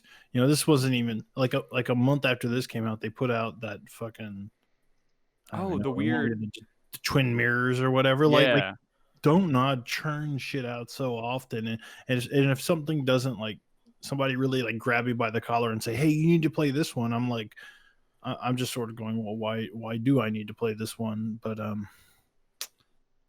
mean, I did try to play. I just got a little bored in that first half hour to hour. It's a slow. It's definitely, it's not super action packed. It's pretty slow burn. I can't play this type of game. I literally forced Malia to actually play the game, and I just watch. Yeah, I mean, I don't even think that's necessarily a bad way to take in this game. It feels at the end of the day, it feels like a good movie. Like I watched a good movie with a good story, good characters, and I think that's kind of the important thing. So, yeah, I do recommend it. Yeah. So as far as the storyline goes, like, are there like two sets of like ways to go at the story, or can you like mix and match the characters' perspectives of events to make like a third? It switches the characters at set moments, and it kind of does that strategically to shape the story. The decisions that you make that alter the story are really dialogue choices and how you react to certain people. So like you have a relationship with your uncle in this game you can sour that relationship because of some decisions he made when you were a child, and how you decide to whether forgive him for it or kind of hold him to it, that kind of stuff. And then ultimately how you end up like bonding with your sibling on both sides, because they're both kind of coming to terms with their past and how they feel about their past and how they feel about each of their roles in what happened in their past. And I think that's ultimately what ends up making the gameplay or the experience that you're going to have different. Like I got the achievement for like, ending the game with a strong bond with my sibling, and you can easily go the opposite direction, and I think that's where you're going to get a lot of the differences, I guess, gameplay wise. But it's a pretty straightforward formula. I think the story is just done pretty remarkably well. You did play Life is Strange, Nick? I played Life is Strange 1. Did Life is Strange 2 ever finish? Yeah, it did. Yeah, it did. I feel like nobody talked about that game. I never played it. I played Life is Strange Before the Storm. I really liked that, but that wasn't Don't Nod. Oh, it wasn't? No. That's weird. It wasn't in the development. Anyways, well, I was kind of waiting for Life is Strange 2 to finish before I started it. I feel like nobody really talked about it. I mean, I think that's bigger. I don't think Don't Nod is a very successful company right now. I feel like they keep putting out these projects and no one's playing them, no one's talking about them, and that's not good. Well, I'm trying to do my part here, so I'm talking about Tell Me Why. It's Speaking of games that no one's probably going to play, I'm gonna play this game that you're about to talk I've been about. playing. Yeah, I don't want to hear this shit, Nick. You're gonna tell me about how you got this game and you're totally gonna play it. You're excited about it, but you're Well, not. here's the most thing. people. Like everybody else here is gonna be like, yeah, whatever the fuck. Shut the fuck up, Brad. Let's go on to viewer questions. I'm hype. But you're not the norm. All I'm trying to say is you're definitely I'm not normal. Well, for many reasons, but in terms of hyped to play Immortals, I don't think people are thinking and talking about and playing Cyberpunk right now, and that game's fucked. Why would I not play Immortals? You might. Well, here I have some good news. Immortals is pretty cool. That's But what I'm saying, hearing. like, no one was going into the release of more Immortals going, fuck yeah, dude. Because, by the way I captured this footage is I didn't want to lug my PS5 in here, which I ended up doing anyways, because I was just going to capture footage directly from the PS5, putting on a USB stick. That didn't work out. The footage, once it got to my computer, was like fucked. But so what I did is I brought the PS5 in here, and this is a capture of a recording that I did on my PS5. This is not a capture of me playing the game directly. That's weird. That's weird. But Well, anyway. why didn't you just do a PS4 remote play? Okay, I don't know where my PS4 is. Anyways, Oh. so That's the reason. let me ask you this: Who here has played Zelda Breath of the Wild? Me. Y'all like Zelda Fairly Breath of the certain we Wild? all It's have, alright. and I'm fairly It's certain we alright. all enjoyed it. Okay, why is Legend of Zelda Breath of the Wild good? You can see. You can go anywhere. Anywhere the sun touches, you can go. Climb Yes, like everything. Fine Mufasa stuff. said. Anyways, yeah, this game is a Breath of the Wild clone, and in a lot of the ways, it's cool because Breath of the Wild is cool, and more games need to rip off Breath of the Wild. Genshin Impact earlier this year ripped off Breath of the Wild, and it was cool because of that. I think when you use the core elements that are in Breath of the Wild, which I would say are you can climb on everything, you can and you can glide to cool things that you see off on the horizon. That's so, I think, important to Breath of the Wild. It's not something you do in any other Zelda game. It's not something you do in most games, right? But here, like Breath of the Wild, you can climb on anything and you can glide to things that you see. And when you have those core abilities, all of a sudden, the way you build the world is so much more interesting. And you're going to have so much more, cool verticality, and you're going to have so much, a much more interesting, like horizon because you can glide, because you have to see interesting things that you want to go to. So I think you're already ahead when you're copying Breath of the Wild, and that's good. Right. And that's sort of in this game's favor because Breath of the Wild is good, and this is good for those very specific reasons. And because of that, the world is really cool and vertical, and you spend a lot of time exploring it. This game is about exploration. It's about solving puzzles. There are shrines, just like Breath of the Wild. The puzzles maybe not be quite as cool as Breath of the Wild's abilities. I mean, I want to be very clear. This is not as good as Breath of the Wild. I think Breath of the Wild is one of the best games of last generation. I don't think this is going to be that, but like Breath of the Wild, it's fun. It's addictive. It's really cool to explore the world because you're always, it's almost like Crackdown. You're always going to find something like that whether it be like a puzzle or a little combat challenge or a full-on shrine type thing, which they call look at you changing the look of your character on the fly. Right? Yeah, so it's fun. That's why I kind of want to bring up this and how it being the polar opposite of Cyberpunk. So here's the deal. So it's this is just not to interrupt real quick, Brett. This is giving me Fable vibes. Yeah.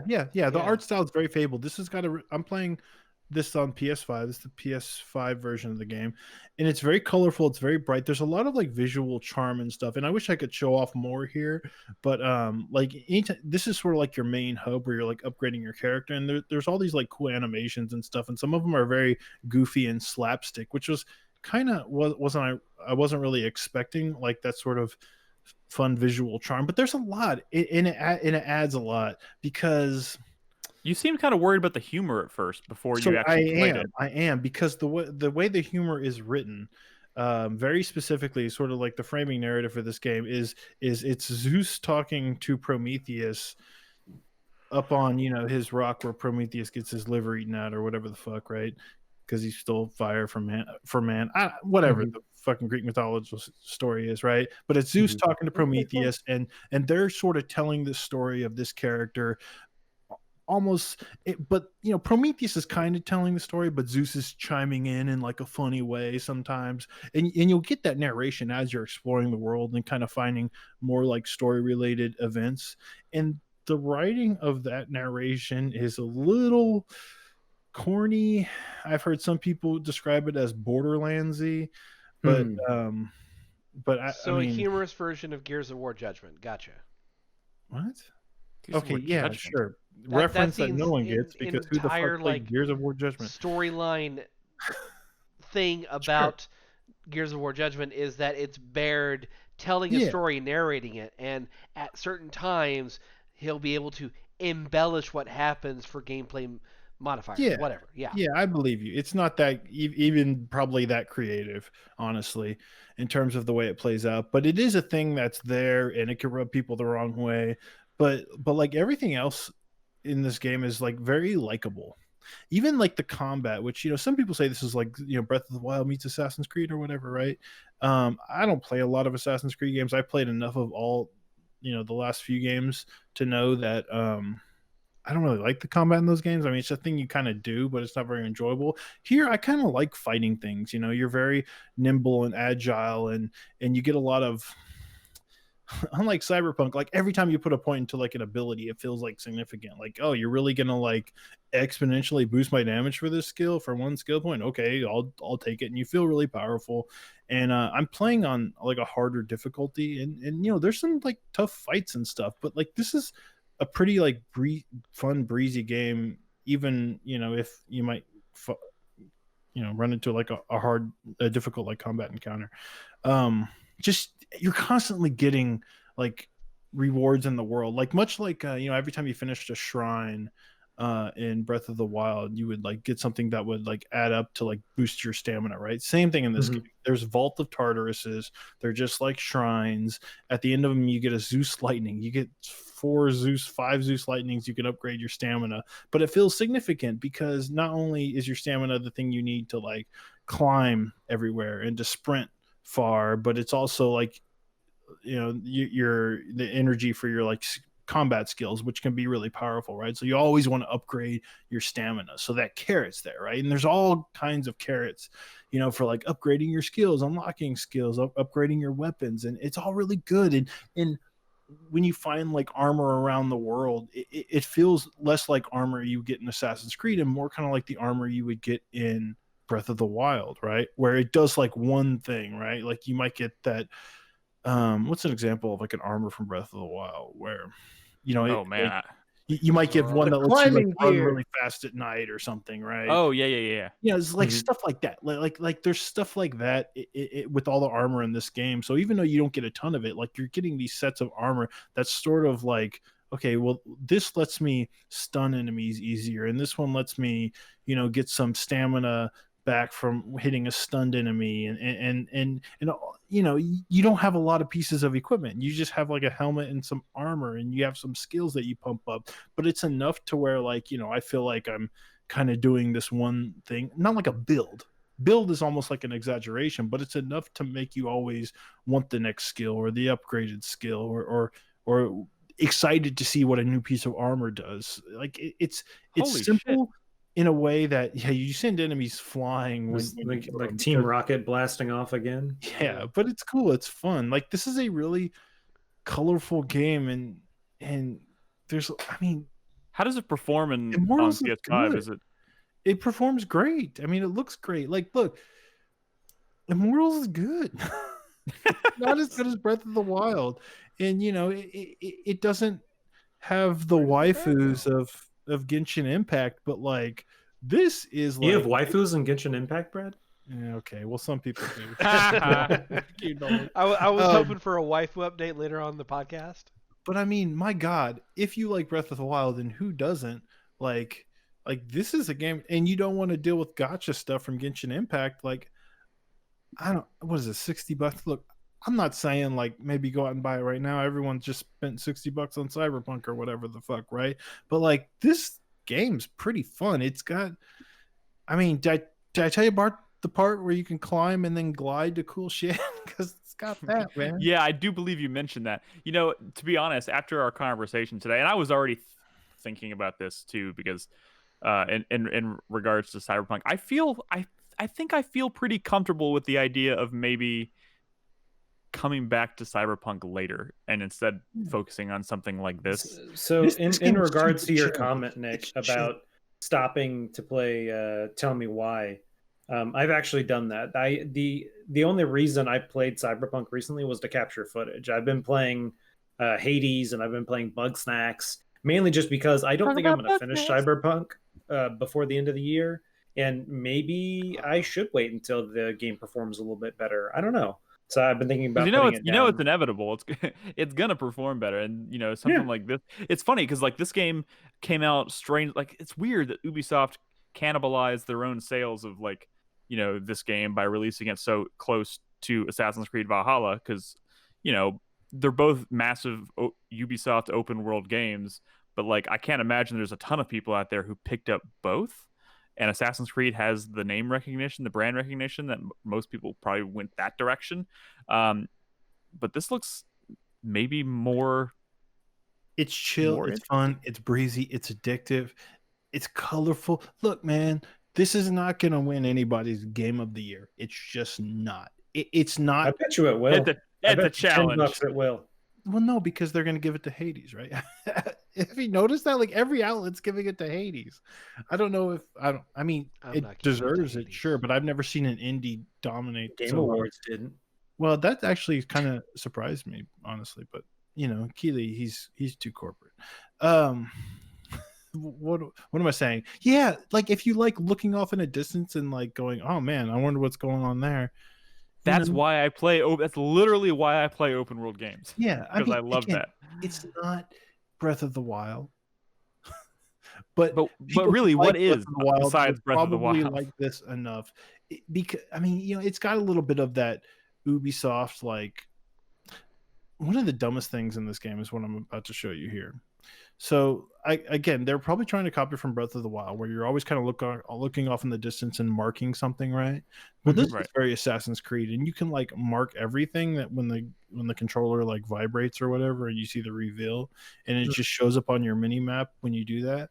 But you can mark everything like no matter the distance, and the idea is that you're supposed to go up really high and kind of look for things and mark them, but you don't even have to be up high. You could just look around and mark things. So like you're like aiming at the lower part of a mountain and just it's vibrating, so you're clicking and it's revealing things you're not even actually seeing, and it seems like a really like they didn't quite get it, and it's a really poor way to handle that. And I almost think that maybe you should just explore the world more organically and not actually mark stuff, because it seems dumb. Like here, look at that awesome fucking tree. Let's go up that tree because that looks cool, and that's what I do. Well, it's better than doing fucking synchronization points or towers.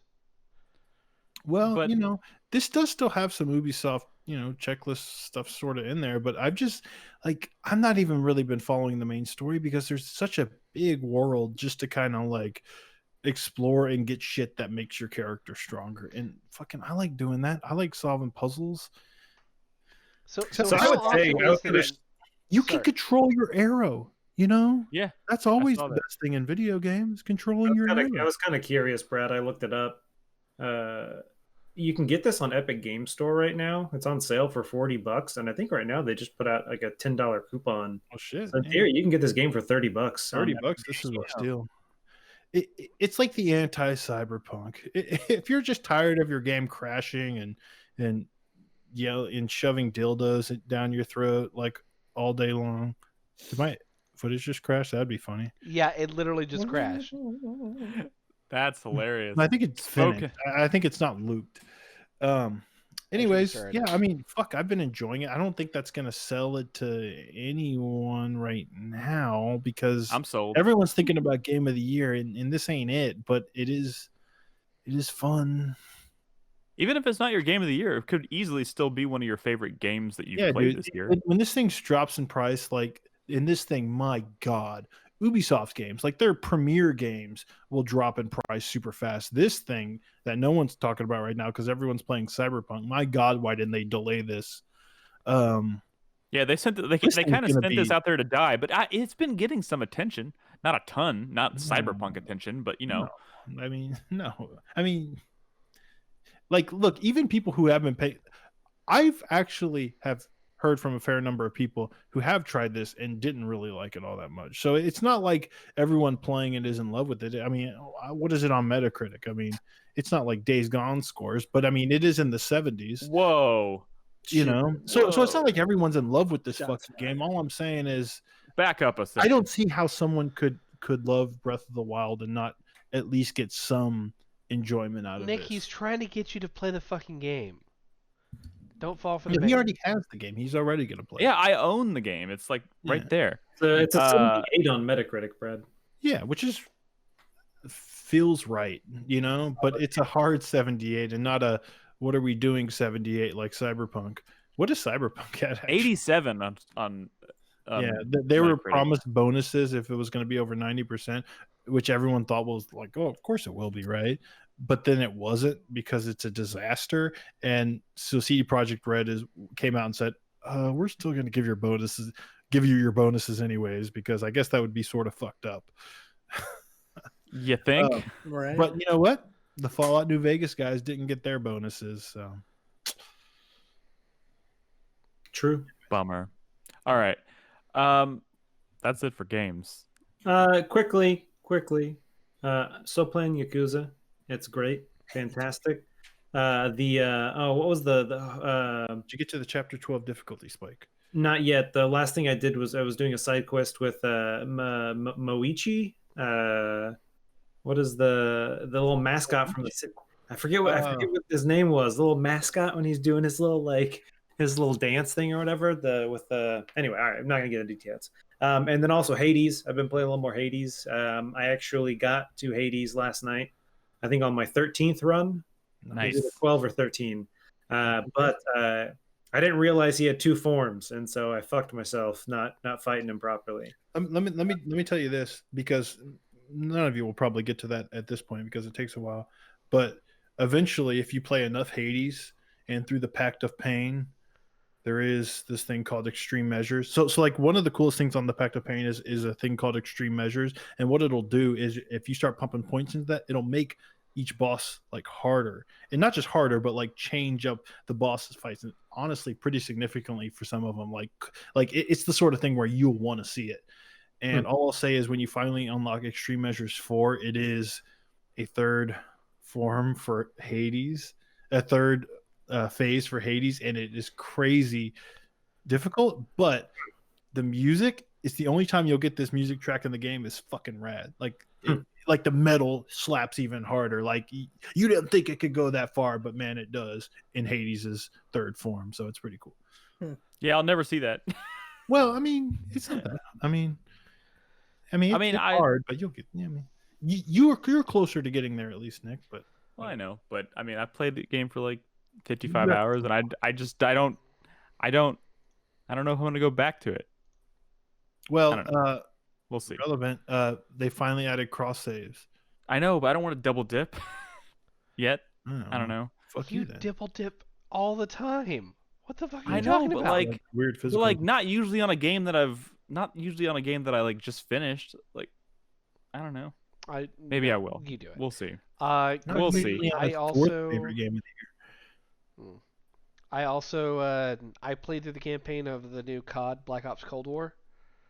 How's that? It's That's not the bad, thing nobody. actually. That's the thing that nobody has talked about.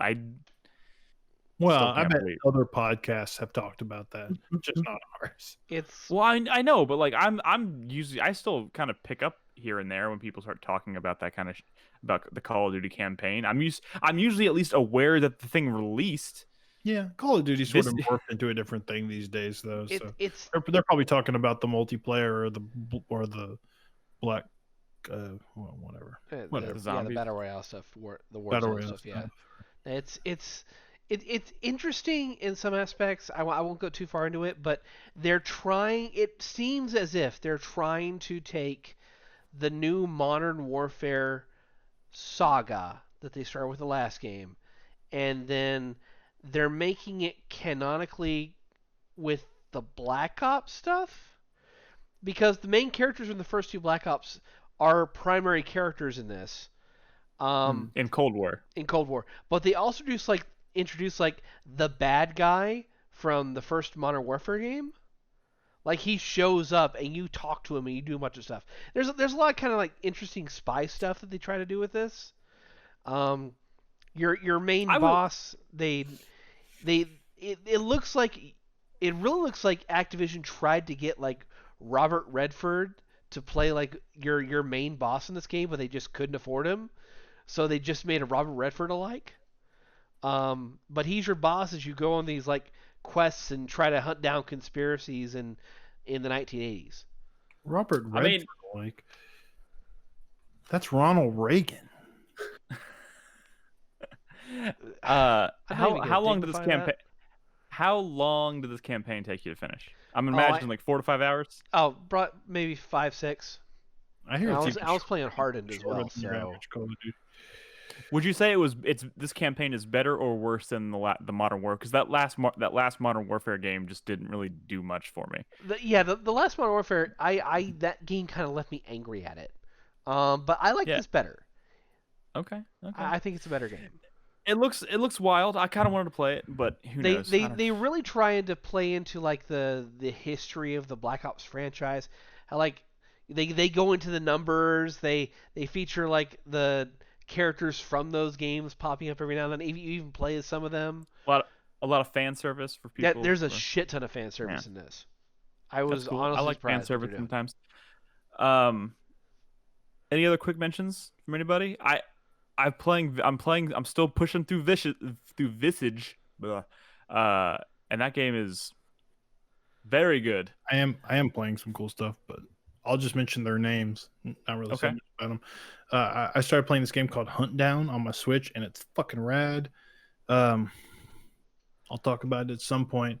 And Pixel Junk Eden 2. I don't know if y'all remember Pixel Junk Eden, but a sequel finally came out. And I picked that up on the Switch. It launched on sale, and it was only $10. And it's like I love the flower game. Yeah, the flower game. That game was so cool. I didn't know they made. I had no idea that they were making a sequel. Yeah, well, I mean, shit, dude. Like I was saying, another studio I'm a little worried about, but that shit was. I mean, it's. But I'll talk more about those maybe someday. Who the fuck knows? Maybe I'll do another Jimmy's video. Pixel Junkie. Haven't heard that name in a long time. All right, why don't we answer a few questions from? I'm fondling Samus's ass so much, and it's not because it's a butt. It's just because of the squishy. I like the way it feels, but it looks so wrong. First of all, if someone's listening to the audio podcast, they didn't see what you're talking about because you did that during the break. Oh, so now they have no context to that. Sorry. You're talking about a mouse pad. Yeah. A Samus butt mouse pad. What does Henry think of your mouse pad? He's not. Doesn't think anything about it. Well, no. Yeah. I mean, Did y'all want me to read? So Chris Davis reminded me at the beginning of this podcast to read feedback. We don't have much feedback. I haven't been pushing feedback very much lately because we've had so much to talk about lately. It doesn't leave us a lot of room to read feedback. I do want to encourage people to leave comments on the podcast. If we get enough of them, I will continue to read them, especially if they have insightful, probing questions to ask or things to add to our conversations. I wouldn't say this is a particularly deep comment here from Slopdog. This is not that, but this is not that, but I'm going to read it anyways because Chris Davis requested it. Because I obviously named the podcast last week the Sriracha Mayo Show because of David's comment about us deciding to add some sriracha to our mayo. And Slopdog has decided to assign each of us a condiment. And I think some of y'all were curious to know who is what. Mm-hmm. So this is Slopdog says David is definitely sriracha. It says Brad is buffalo sauce. Chris Davis is steak sauce. Okay. A1 there. Crispy is sweet and sour. Nolan is Tabasco sauce. Okay, all of y'all are reacting with facial expressions. Nobody's saying anything. I don't know what that fucking means. Neither do really I. don't know either. Wait, I Nick. would Also, definitely- should we you're read into the definitely fact sweet and that sour buffalo sauce. sauce is made from hot sauce and butter?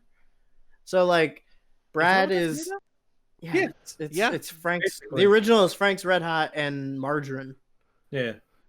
That's what it is. Oh So my God. so does that mean that Brad is Nolan with butter? No, Tabasco sauce is a little different. Yeah, Tabasco's a little bit different. Wait, But so- I would Sweet and say that, sour. like, Tabasco sauce is like the most generic fucking used everywhere like hot sauce. Am I just like bland, boring?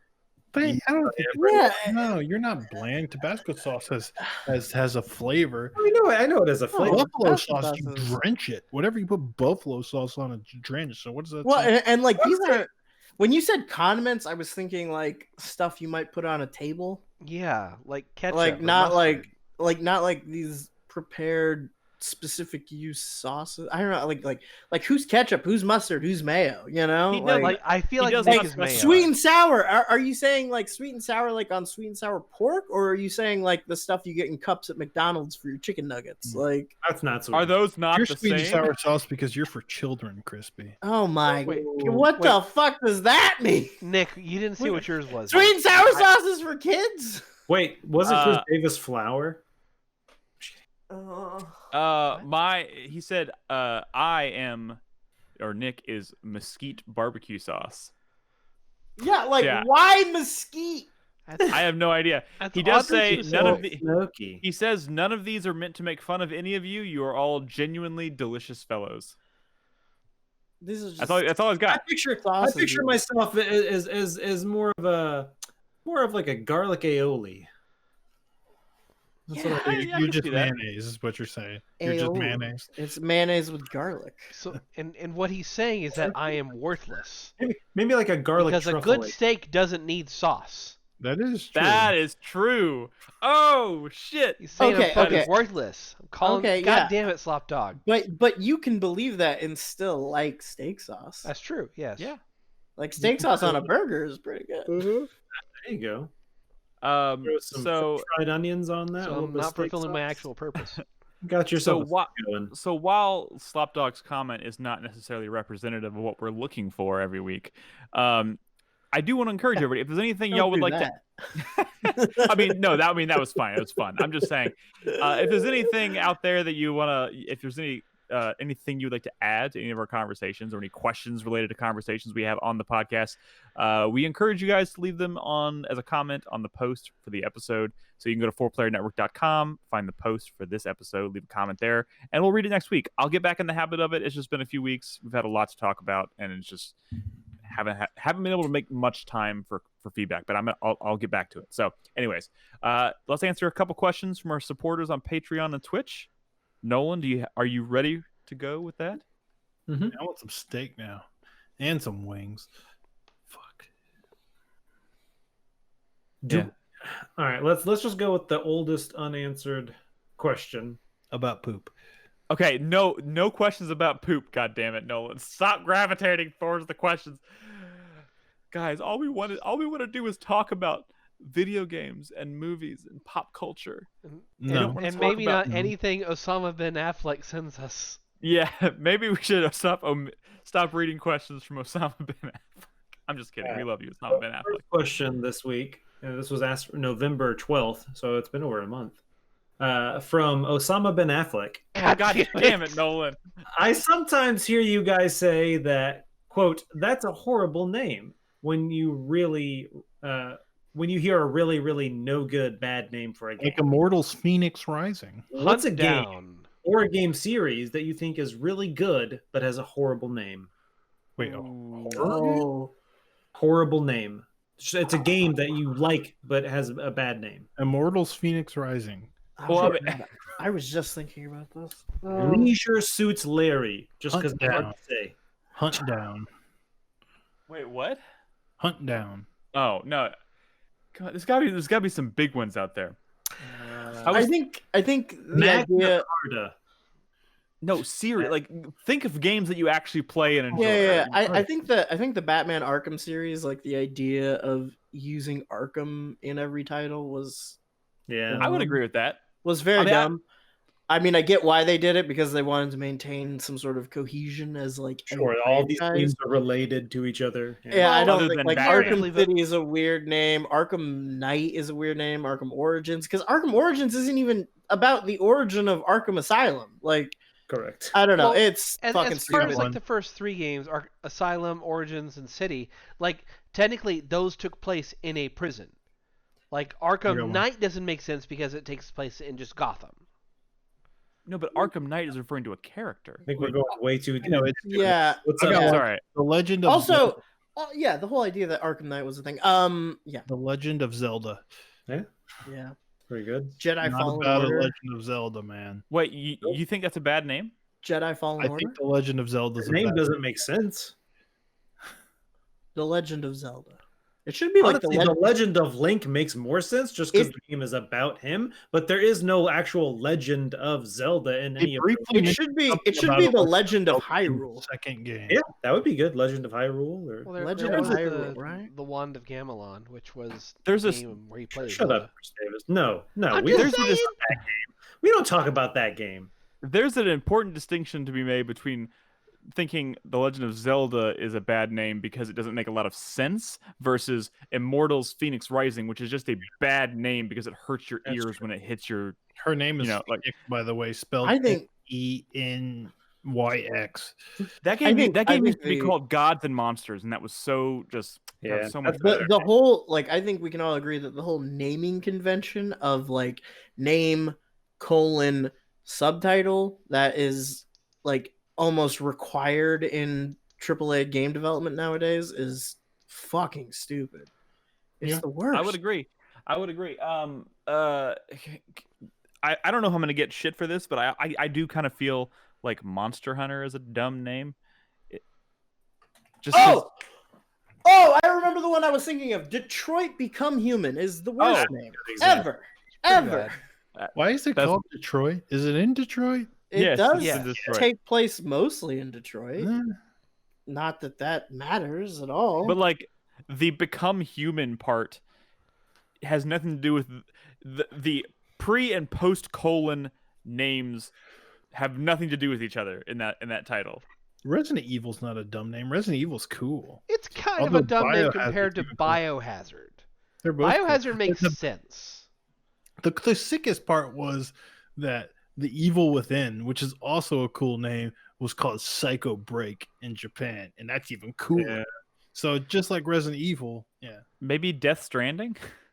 yeah. Well, Well, I mean, like, I mean, Death Stranding makes sense. when you don't understand what it's about, it sounds stupid as hell. even when you do, it sounds. Yeah, even when you do, All it's right, not fair as enough. good as the Okay, best. okay. I would defend that one, but that's me. Final What? Fantasy. I like it. Yeah. All right. Let's move on. Next question, from negative cosine. This was asked November 17th, so a little while ago. Does a supermassive open world map add anything meaningful to a game? I usually just start fast traveling as soon as I get Oh. unlocked. Yeah, in and Oh, of that- itself, no.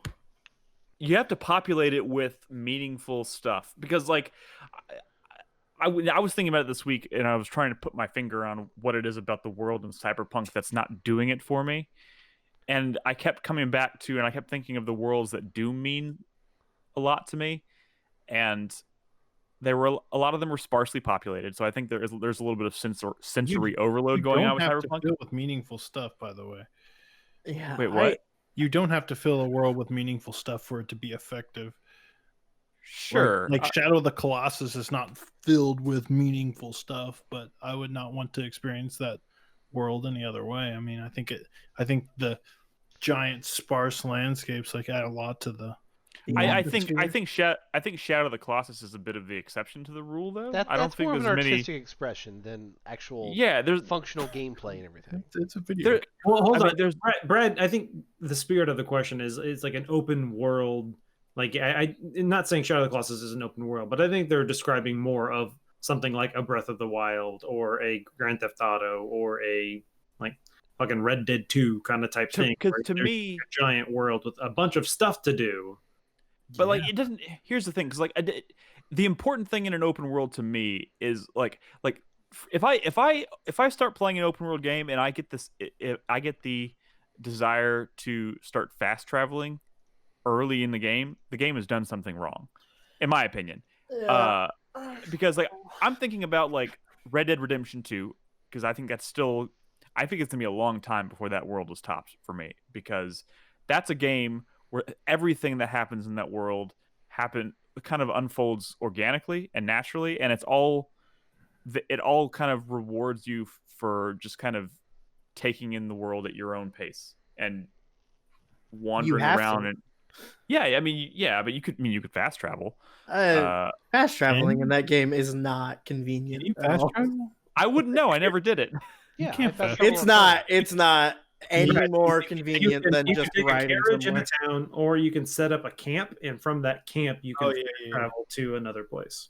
I'm Yeah, just but saying, like like, most of the time, even like the places you can fast travel to, you're still like They're few and far 20, between. 20 minutes away from where you actually want to be. Yeah, so no, I agree that I think that's a good way that they had fast traveling. So if you literally were on the very top right of the map and you wanted to go to the bottom left, yeah, maybe you fast travel instead of literally taking the 20 minutes it would take you to go from there to there. Or yeah, you could maybe like half it, whatever. But yeah, no, I think that's I have a thought on this, and it's not necessarily like a negative judgment, but I do find it weird that we are just kind of conditioned to accept this idea that like if a game is set in an open world and that open world is a city, that like, oh, it would be unreasonable for you to assume you could interact with the verticality of the city. You could just go into a tower and go up to the roof, or you could just like enter any building you see. Like, I think if that is such, like, if I don't know, like, why is that a thing? Why do we have so many games that are set in cities that you're just like locked out of? Well, I will Why say set it in a Dying, city to begin Dying with? Light is a good example of a game with like a city where there's still a lot of verticality. Yeah. I would It's say pretty absolutely. rad. And that is cool. You can kind of walk in a lot of doors in Dying Light. Like, Yeah. But that being said, you also end up encountering a lot of the same repeated building structures and Yeah, everything. I mean, it happens. You know, yeah. It's always going to be a That's trade-off. part of I the, mean, if the it's something development like- risk.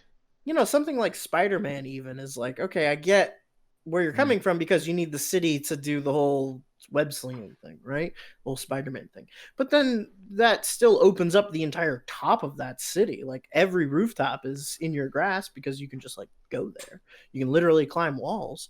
But like things like Grand Theft Auto, like why did Grand Theft Auto decide to do that back in the day? Like I mean, I don't know. Like it people are going to think I'm picking nits and being weird about this because they're just going to accept it. But like, if you can't put somebody in a city that they can really truly just like enter into instead of just like confining yourself to the sidewalks and the streets, why did you make a game about a city? I know it's Well, weird. I Like mean- I'm even thinking about something like Silent Hill 2, which is not obviously an open world game in the traditional sense, but like part of I mean, maybe not just necessarily Silent Hill 2, but most Silent Hill games, like part of the magic of those games is kind of exploring until you find the places that you can actually get to. Like so much of it is gated and so much of it is blocked off, or preventing you from like doors are locked and everything. But like that feeling you get when you do finally find something that you can proceed into is kind of like a dopamine hit. It's like, oh shit, I can go here, and that's kind of what adds to the magic of it. But like, Yeah. We haven't said Deus Ex once this show. Deus Ex. you just filled the Deus Ex quota. does that I'm a lot surprised it better. didn't come up when we were talking about Cyberpunk. But This is a meme. I think, I mean, look, if you don't have the chops to like fill a city with interesting stuff, make a big open spread out fantasy game where a waterfall can take the place of, a building that you can't go into, and you'll be just like, oh, this is beautiful. I mean, that was kind of like a big part of my complaints coming from Batman Arkham Asylum to Arkham City. is like you move the game into a city, but there's not people except for thugs for Batman to beat up, and you can't really like interact with the city other than using your grappling hook to fly over buildings, which is admittedly really fun. You But can't you Super could Mario do that World in kick Arkham. dive. You could do that in Arkham Asylum too, and Arkham Asylum felt like more of a living place because you were moving in and out of the facility. It made more sense why there wasn't like a bunch of civilians running around. Like, I don't know. I think I the can't answer believe to that question is just that it's technically difficult. I know, but that's what I'm saying. If it's technically difficult, Why we why keep half trying to do it? Like, why are there so many games set in cities when like cities because you are can't not tell a like cyberpunk story out in the fucking country. That is bullshit. That is Yeah, I fucking refuse to believe that. bullshit. Like, Well, I mean, sure you can, but you're not going to make the one called Cyberpunk 2077 that uses the Cyberpunk license, pen and paper license, sure, out on some farm in the middle of nowhere. You know, it's got to Sure, be in a big city. I guess. I mean, People want those stories. and that game has hard. to exist. It has to be a It thing. does. It does. So, I mean, that is the part that I think it was inevitable. Next Deus Ex question. was good. All right, moving on. Next question from Zero Skies. This one was just from 13 days ago. What were your best pickups from this Black Friday? I didn't buy a goddamn thing. I got a TV. Oh, I think I bought some Criterion DVDs. I got a TV. You got a new TV? Yes. That's cool. Yeah, my last TV was from, I looked it up, I think from 2010. Holy shit. Well, congratulations. Welcome to the modern world. I don't think I got anything on Black Friday. I think I bought something off of Amazon for Cyber Monday, but the thing I ended up buying wasn't on sale. Oh, I bought a bunch of stuff on Steam because they obviously did a Steam sale on like Cyber Monday. Like, And I got Edith Finch. I got the Master Chief Collection on PC. I got who buys stuff on gosh. Steam anymore? it's Clearly, funny. a lot of people. A lot of I people. mean, I'm playing Game Pass games and getting free shit from Epic Game Store and I get your joke. Okay, gotcha. I'm just saying, like I I got was all like, these PC games to play, and I don't have to, give them, my credit card right away. Anyways, I did try Call of the Sea, and that'd be why fuck you for this week. all right, there we go. All right, let's do one more question. It is my fuck already. you. I wrote that down too. From 10 days ago from Christian. For those of you with fabulous faces full of fancy follicles, how do you decide when to mix up your style? Mustache, stash and beard, mutton chops, etc. Do you settle into a style? Bonus question. Do you have any beard/mustache care routine? Christian, I don't mix it up. This is it.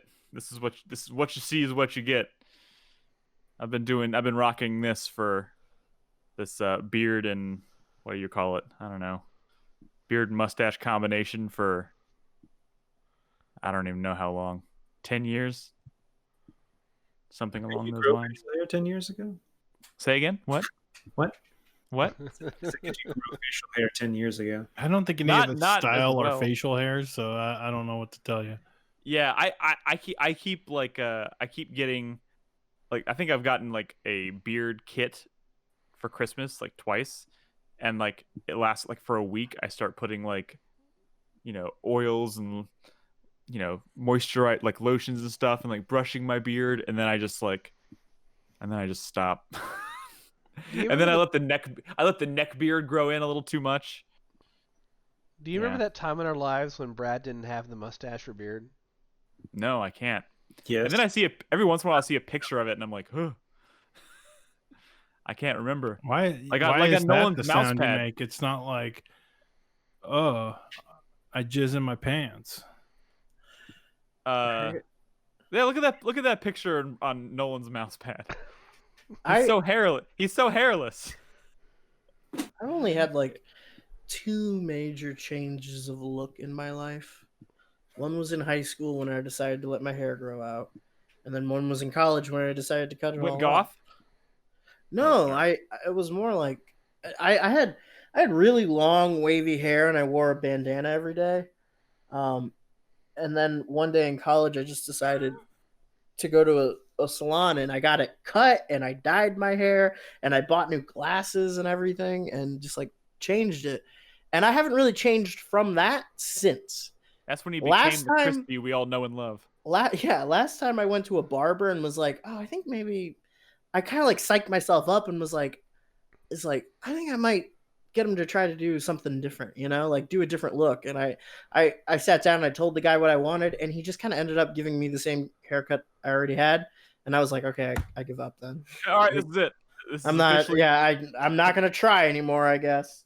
Like, yeah, I don't find myself to be particularly my hair is short in general, so like it doesn't grow it, so like I can't do anything with this. But I don't do anything with this, my like the hair on my top of my head just grows out and starts to become like afro-y, so it just like starts to get poofy and curly, and I'm just like, nope, I'm cutting it. I keep it short. I literally just take one razor to the top of my head, and that's it. I When try to go as long as I can. What? You said you take a razor to the top? No, sorry, I mean like a guard, like a single guard when I use the cutters. You know what I mean, Nolan. Yeah. I mean, I can't grow hair like on the sides of my cheeks or like right here. So I mean, I don't really. I mean, look at someone like Keanu Reeves. His beard is patchy as fuck. That is true. But I think it's just one of those things where I've never been able to grow like a thick beard. So I used to always shave constantly, but now I just kind of keep it short. I think his is just a rendering issue, though. Oh yeah, totally. And then this obviously past 6 months, I've started shaving my head just because it makes my life easier. It's funny because now you haven't had the shaved head thing for very long, but like now I have a hard time remembering what Nolan pre-shaved head was like. I'm just used to it now. What he was like was hat on head. That's true. Always. You wear hats a lot. I do. I mean, my hat's right here. Yes, I do wear it a lot. I still wear it a lot. But not always. Chris Davis, you seem like the most who really go to town with a comb. I mean, do you have a comb in your back pocket? Yeah, you seem like you'd have like a switchblade comb. You own one, don't you? You own a switchblade comb, don't you? No, I do not. Don't lie. No, don't lie to us. I'm not. Have lying. you ever lie to switched your us. part to the other side? I don't like it that way. I just So the answer to that question is yes, he has, and he doesn't like it. My wife started cutting my hair, and I will never pay for a professional haircut ever again if I can keep that arrangement going. No, see, that's funny because Robin was like super excited to cut my hair. She's like, "Oh, can I cut your hair? It seems super easy." I was like, "Yeah, sure." So then she started cutting my hair, and I was like, "Oh my god, you're right. I'm never gonna have to pay for another haircut again in my life." And now she's bored of it, and she's like, "I'm like, hey, can you cut my hair?" And she's like, She does it though. I just have to, annoy her a little bit. But you could have said something dope, and you chose the reality. I'm not going there. I went and actually got my haircut this past week, so I noticed. I just want you to know I noticed. Thank you. That was very kind.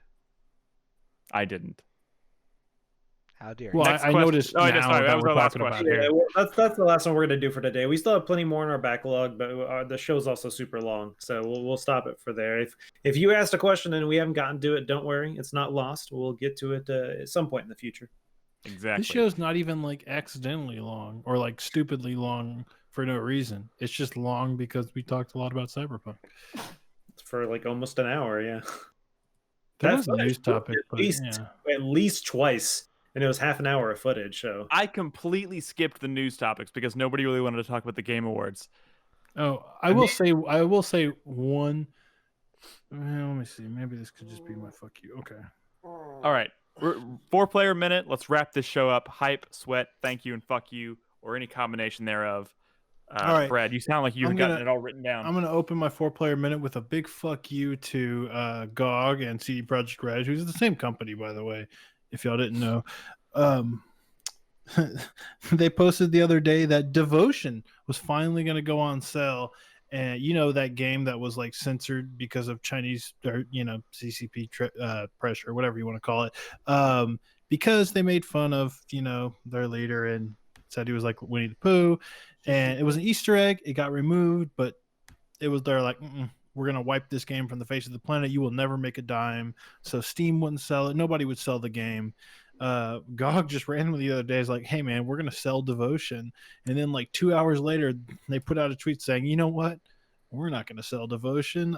Gamers said they didn't want it, so sorry. Gamers. Devotion's a really cool horror game. I had to pirate it, and I was totally willing to like buy a copy now that I was finally able. But I'm still not able. Shout out to Red Candle Games, and good luck, man. It's tough out there when everyone's trying to censor you. Yeah. So fuck quote unquote gamers, and fuck GOG, whatever. Also, fuck you to first-person indie games that run and feel like shit all the time. I feel like that happens to me so often. I download an indie game, usually a first-person indie game. Usually, it's a why I'm blanking. What's the engine that indie games always use? Unity. First-person Unity and indie games always run like shit. They always just feel like shit. There's like mouse smoothing or something fucked with the VSync, just whatever. Dude, I downloaded Call of the Sea and I was like, oh, this looks pretty dope. I heard it's all right, and it just felt like shit, and I just had to give up. It was annoying.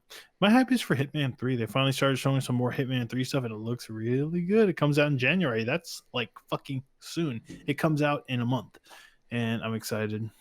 And also my hype's for the Monster Hunter Rise demo that's also coming out in January. Can't wait for Monster Hunter Rise. They showed a little trailer for the new Lance stuff, and it looks sick. And again, my thank you goes to Chai Tai for sending me these lovely cheeks. I don't actually like approve of I mean, Samus is an awesome character. This is a little crass, but it's cool. I think I told him I liked this, so guess it's my fault I have it. And I'm just gonna get more dino porn, I'm sure. God damn it, Chai. Sad, but he still will Send jerk me off at the end of the day. Send me a butt mouse pad. Of a Brad, velociraptor. would you prefer? Yeah, he wants a butt mouse pad for his favorite female character. So send him a like a Ellie butt mouse pad. You think that exists? Brad, would you have preferred a mouse pad like that was like Ramza or Delita or something? Yeah, that'd be cool, actually. Yeah, so again, Nick wants an Ellie butt mouse pad. Shut up, you bastard. How dare you? Who's going next? It's funny because I don't think anyone's ever drawn Ellie like that. You know what? I take that back. Don't. Let's look. Oh, now he just goes straight to the internet. We have to look. All right. Nolan, are you ready? Crispy? Sure. Nolan's shaking his head. Crispy's next. Sure. My fuck you for this week goes to it's kind of to CD Projekt Red, but it's also kind of just to the greater discourse as a whole. I think the whole Cyberpunk thing's a fucking mess, and on the one hand, I definitely think CD Projekt Red is to blame, but I also think we are to blame for thinking it was not going to be Eurojank. Oh my god. I also You just legitimately- lit Brad's mind. Go ahead. what? Oh, No, Sorry, Brad's Brad's like for history real quick. yeah, just search Ellie Last of Us Rule 34. No. no, don't, no. No. And then I think also a little bit fuck you to CD Projekt Red because of some of the other non-technical issues with the game, specifically the way it treats transness, which is kind of fucked up considering that Cyberpunk has such a history as a safe creative space for queer and trans people. My other fuck you of the week, this has nothing to do with video games, but fuck JJ Abrams, man. Star Wars is back in, and everyone's talking about Star Wars again, and all it's making me think of is how much I just fucking dislike J.J. Abrams as a filmmaker. And fuck As that a guy. filmmaker. As a storyteller, I mean, I don't know the guy personally, but fuck. I mean, the first 2 seasons of Alias were awesome. Dude can Well, start a story, he can't finish it worth shit. And That's like the more I true. think about how shitty Rise of Skywalker was, like the more it brings me back to how not great his Star Trek movies were too. So he just had to fucking shit on Star Trek and Star Wars. Like, fuck Crispy. you. Come on, Ray Skywalker. You gotta love that, man. Stop. It's not even funny. My hype I'm gonna give to Overwatch 2 because I've been playing a lot of Overwatch recently, and the scuttlebutt is that we might be seeing a beta for Overwatch 2 as early as like March or April, maybe the spring, maybe May, which is dope. And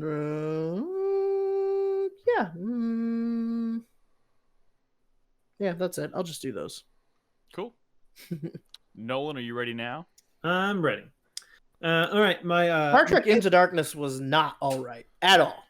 I'm sorry. That first Star Trek movie was pretty good, right? It was okay, and it doesn't have staying power. I've watched that movie. I think Into Dozens Darkness of was time. okay. That's Beyond one of was those pretty movies that decent. Robin Into watches. Darkness, you thought was okay? Shut the fuck up, Brad. I thought it was fun. No, I'm being completely serious. Crispy. Don't I've yell. seen all 3 of those. They're all Star fun. Trek Into Darkness, the Brad fucking likes that movie. Let him like that movie. the Wrath of Khan remake. that Don't wasn't the Wrath come of on Khan my movie. yum or whatever Nolan said. Wait, hold on, Brad. Some people might like that. So You say don't all right. come my yum? moving on. Don't come on my yum. Into Darkness is not a good movie. Say My what you hype, will. There's actually videos. I think there's a okay. category where you can. my hype is for all the games. The more I think about it, I've been kind of looking at, it's Game of Year stuff, and I do have kind of a running backlog of games that I need to play. And honestly, like if no game came out for the next 10 years, I don't think I would run out of games that I want to play and I would have fun playing. There's so much out there that enjoyment to be had, and I'm very excited for the future. Trying to get to some of those. My sweat goes to Hades. Like I said earlier, I got to Hades for the first time yesterday. Obviously, going to keep going. Hopefully, I'm able to finish that game. My fuck you is kind of going to people being assholes for various reasons. People being dicks on the internet. People being dicks to games and developers. People using bots to buy up all the fucking 3080s. People being upset about doctors. Just people being fucking dicks and just needing to kind of fuck off. The world, man. And then my second fuck you is going to go to Jaeger. Jaeger today tried to get me to play Final Fantasy 14. He was trying kind of hard. He was like, "Oh, you could just play. They've got some Final Fantasy 8 stuff." He's a fucking crackhead, dude. And he'll deny it till the end of the earth. And he's like, Dick just only plays the game a little bit, so you could do like that. Fuck you, Jaeger, trying to get me sucked into your world. I ain't falling for it. He'll deny it's a lifestyle game, which is hilarious. Dude, Jaeger, me and you used to play games all the time together, but I bet you right now, if we tried, when Dying Light 2 comes out, you'd be like, I'm too busy. I'm playing Final Fantasy 14. I'll play with you, Nolan. All right. Fuck that, man. Where's factions too? Right? That is true. That is true. Remember when people were just mad at Last of Us 2 because of that? Yeah. Yeah, like that'd be completely understandable. That still Come on. hurt a lot though. Oh, yeah. All right. That's it. All right, Chris Davis, you're up. Okay. I've got a lot of hype this week. My first hype is for something that was officially announced at the Game Awards last week. The new Perfect Dark game. Perfect Dark is back. I mean, it's apparently. fucking back. The Whatever that direction they look to be going with this game sounds really good. If you pay attention to some of the rumors that are going around, what they're proposing, if it's even remotely true, is kind of insane. They're talking Is about it like this a being big cyberpunk city? No, they're talking about this being like You can go in any building. this is gonna sound weird, a seasonal single player game in which each season they introduce like 30 hours of brand new content. Like That sounds like a bunch of games. like they're taking, I think they're taking a look at the if the rumors are true, they're looking at the Destiny model with expansions and they're like building that out into something interesting. So All right. I don't like know. Perfect Dark. It sounds fucking weird, but hey, if it's Perfect Dark, I'll take a look at it. I mean, Perfect Dark Mhm. Zero was Perfect Dark, and we took a look at that. Yeah, we did, and it wasn't that good a video game, but we really didn't realize how bad a video game it was until like 10 years later. My second hype this week is for Back for Blood. The closed alpha has started this weekend. Unfortunately, I didn't get a key, but I'm seeing footage and it's looking really fucking good, guys. Oh, I'm really. man. I hope that turns out to be the Left 4 Dead sequel we've always wanted, but who knows? Yeah, Evolve well, was the Left 4 Dead sequel we always You wanted. shut up.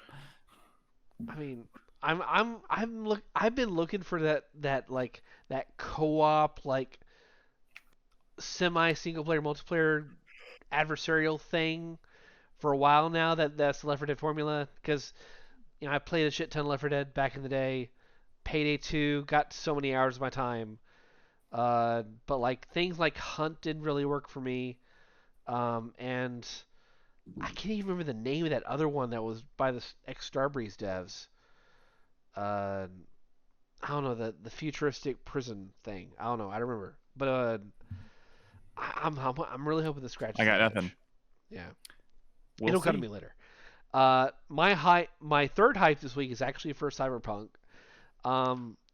Ignoring like a lot of the negativity that we had tonight about the game, I'm really digging it. The story, God, it's going places, man. It's going places, and I really wish we could actually delve into that. But I guess I'll have to wait for 5 weeks from now when you'll finally get to where I Prince am. of the Universe. Or 6 months from now. I mean, it better not be. I think I've pretty much made my mind up. I'm still on the fence. The way I see it is like I will be able to experience polished Cyberpunk someday in those expansions. Yeah. So even if this first go is a little bit rough and I'm probably not going to replay it, I think polished Cyberpunk is still going to happen. Yeah. It's possible. And my last hype this week is for Terminator Resistance, the game from last year. No, Evidently, it did well enough to where they announced that they're doing a PS5 port with extra content, like enhanced everything and extra content. So that kind of makes me feel good about whatever they decide to do in the next future. Like, Did I tell you I watched that Terminator movie, the new one? Dark you Fate. did actually. No, Dark you did Fate? talk about. Oh, You did talk. I About couldn't it. remember. You did. The Terminator lady in that movie. Mm-hmm. The lady in that movie. Yes. I watched a Christmas movie with her and Kristen Stewart, and they were lesbian lovers. Brad Chris- looks like Chris- a, He says as he shoves the Oh yeah, Samus ass up into his nose. Yeah, I forget what it was called, but it was all right. I'll need you to write that down for me. it's not that kind of movie. You No, go now, Nick. I didn't suggest. I mean, I was sniffing an I mean, ass at I the do time, but legitimately I'm like not both. suggesting that it was like sexy. I mean, I do legitimately like those actresses, and I'm trying to watch movies, so Yeah. I would like to watch that movie. So you should find out what it's called, regardless of whether it's sexy or not. Yeah, that was a weird way to say it, Nick. Stop doing that. Piece of shit. Can I do my 4-player minute now? Yes. Please. My first hype this week goes to Tenet. Got the Blu-ray in yesterday, and tomorrow night, Robin and I are gonna kick back in our little home theater room upstairs. It's not really the big screen, but it's a bigger screen. Bad news. I hear it's no good. Bitch, I'm I just don't kidding. care. I'm just coming in don't your care. yum. I'm just coming in your yum. Stop saying that. So yeah, That's I'm not going excited to be the to title of the finally. show. I'm finally excited to watch that movie. My second hype goes to Dexter season 9 casting rumors are starting to turn up. How is this? Fucking Oh my Show- god! Showtime is courting John Cusack What to are join you the and cast the other as 3 the people villain. on the Dexter message board saying? Oh man, we're so excited over there. Jesus, I'm fuck. so hype. Let's see. My fuck you for the week goes to that new game from the creator of Dead Space, Glenn Schofield, called the Callisto Protocol, which, by the way, still looks rad. I'm very much Oh my excited for God. it. It was announced at the Game Awards last week, but it Nick, turns out you can't let this bum you out. that it's supposedly takes place in the same universe as PUBG. And I don't even know what the fuck that means, but seriously, It fuck doesn't mean whoever- anything. I know. It doesn't So mean anything, Nick. Those So are just whoever words that were strung. whoever took that idea and committed it to paper, fuck them. It means nothing. It has I have no idea what. Nick, I will why tell you someone would even exactly bother. what it means. No, It means Chris that Davis, in Chris their Davis, marketing, stop talking. they can Stop talking. include a line Stop that talking. says, No, from the no. creators of Player Unknown's Battlegrounds. Chris Davis. That sells I- them I- copies. That's all they're Davis. going to use it for. Chris Davis. I don't. It's gonna be don't like care. Destiny, Nick. It's gonna be like Destiny. It's just the dumbest thing I've read in the past 2 weeks. Well, that may not necessarily be true. That's a lot of stuff. Hey, a This League of world's really Legends fucked up. MMO got announced today, and Sephiroth is in Smash Brothers. Let's wrap this shit up. And my thank you this week Oh. goes to the trans community, because, like I said when I was talking about Tell Me Why, I felt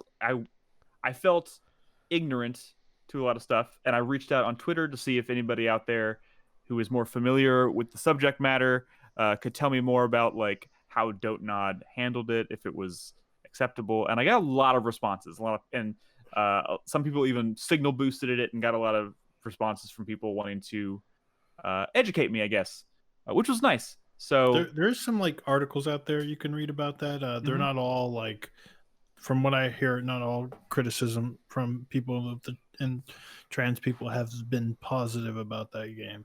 no, I'm not saying it was 100% positive, and that's mostly why I'm saying thank you to the trans community and not necessarily directly to Dotenod, though I think some credit is due to Dotenod, because, like I said, for the most part, it feels pretty genuine, or at least like an attempt was made to handle it responsibly. But you know, big thanks to everyone who took the time to write a response and try and help clarify it for me. So, yeah. Anyways, I think that's going to do it for this week, guys. Thank you so much for tuning in. I know we had a lot of ground to cover tonight, even especially with just Cyberpunk alone. Brad, are you trying to tell me something? No, I'm trying to tell No? someone in chat something. Oh, gotcha. I see what you're saying. Anyways, so next week is like Christmas, right? Something Christmas or something or other. So I don't know for sure if we're going to be recording a show next week. Chances are maybe not, but we will let everybody know. Before we go tonight, I do want to remind everybody again, if you are a member of this community, if you listen to the show and you're interested in participating in our Game of the Year discussions, particularly in helping shape our community top 10 list, which is going to be announced in January on 4playernetwork.com, please go to our discord.gg/4player. There's a Game of the Year 2020 channel, and there's a pinned link at the top of that channel where you can fill up. It's a poll where you can go and rank your top 10 list. You can nominate games for all of our award categories that we're going to cover on the podcast in January. So you have until December 31st at midnight to get those in. You can make changes all the way up to that point. So if you're interested in participating, go do that. Go. But anyways, in the meantime, if we don't see you guys next week, have a great Christmas, great holiday, and we will see you when we get back. If we do see you next week, we'll be talking more about video games and the like, right? I would hope. So, Mhm. anyways, thanks for tuning in tonight, guys. We'll see you later. Good night. Bye. Bye.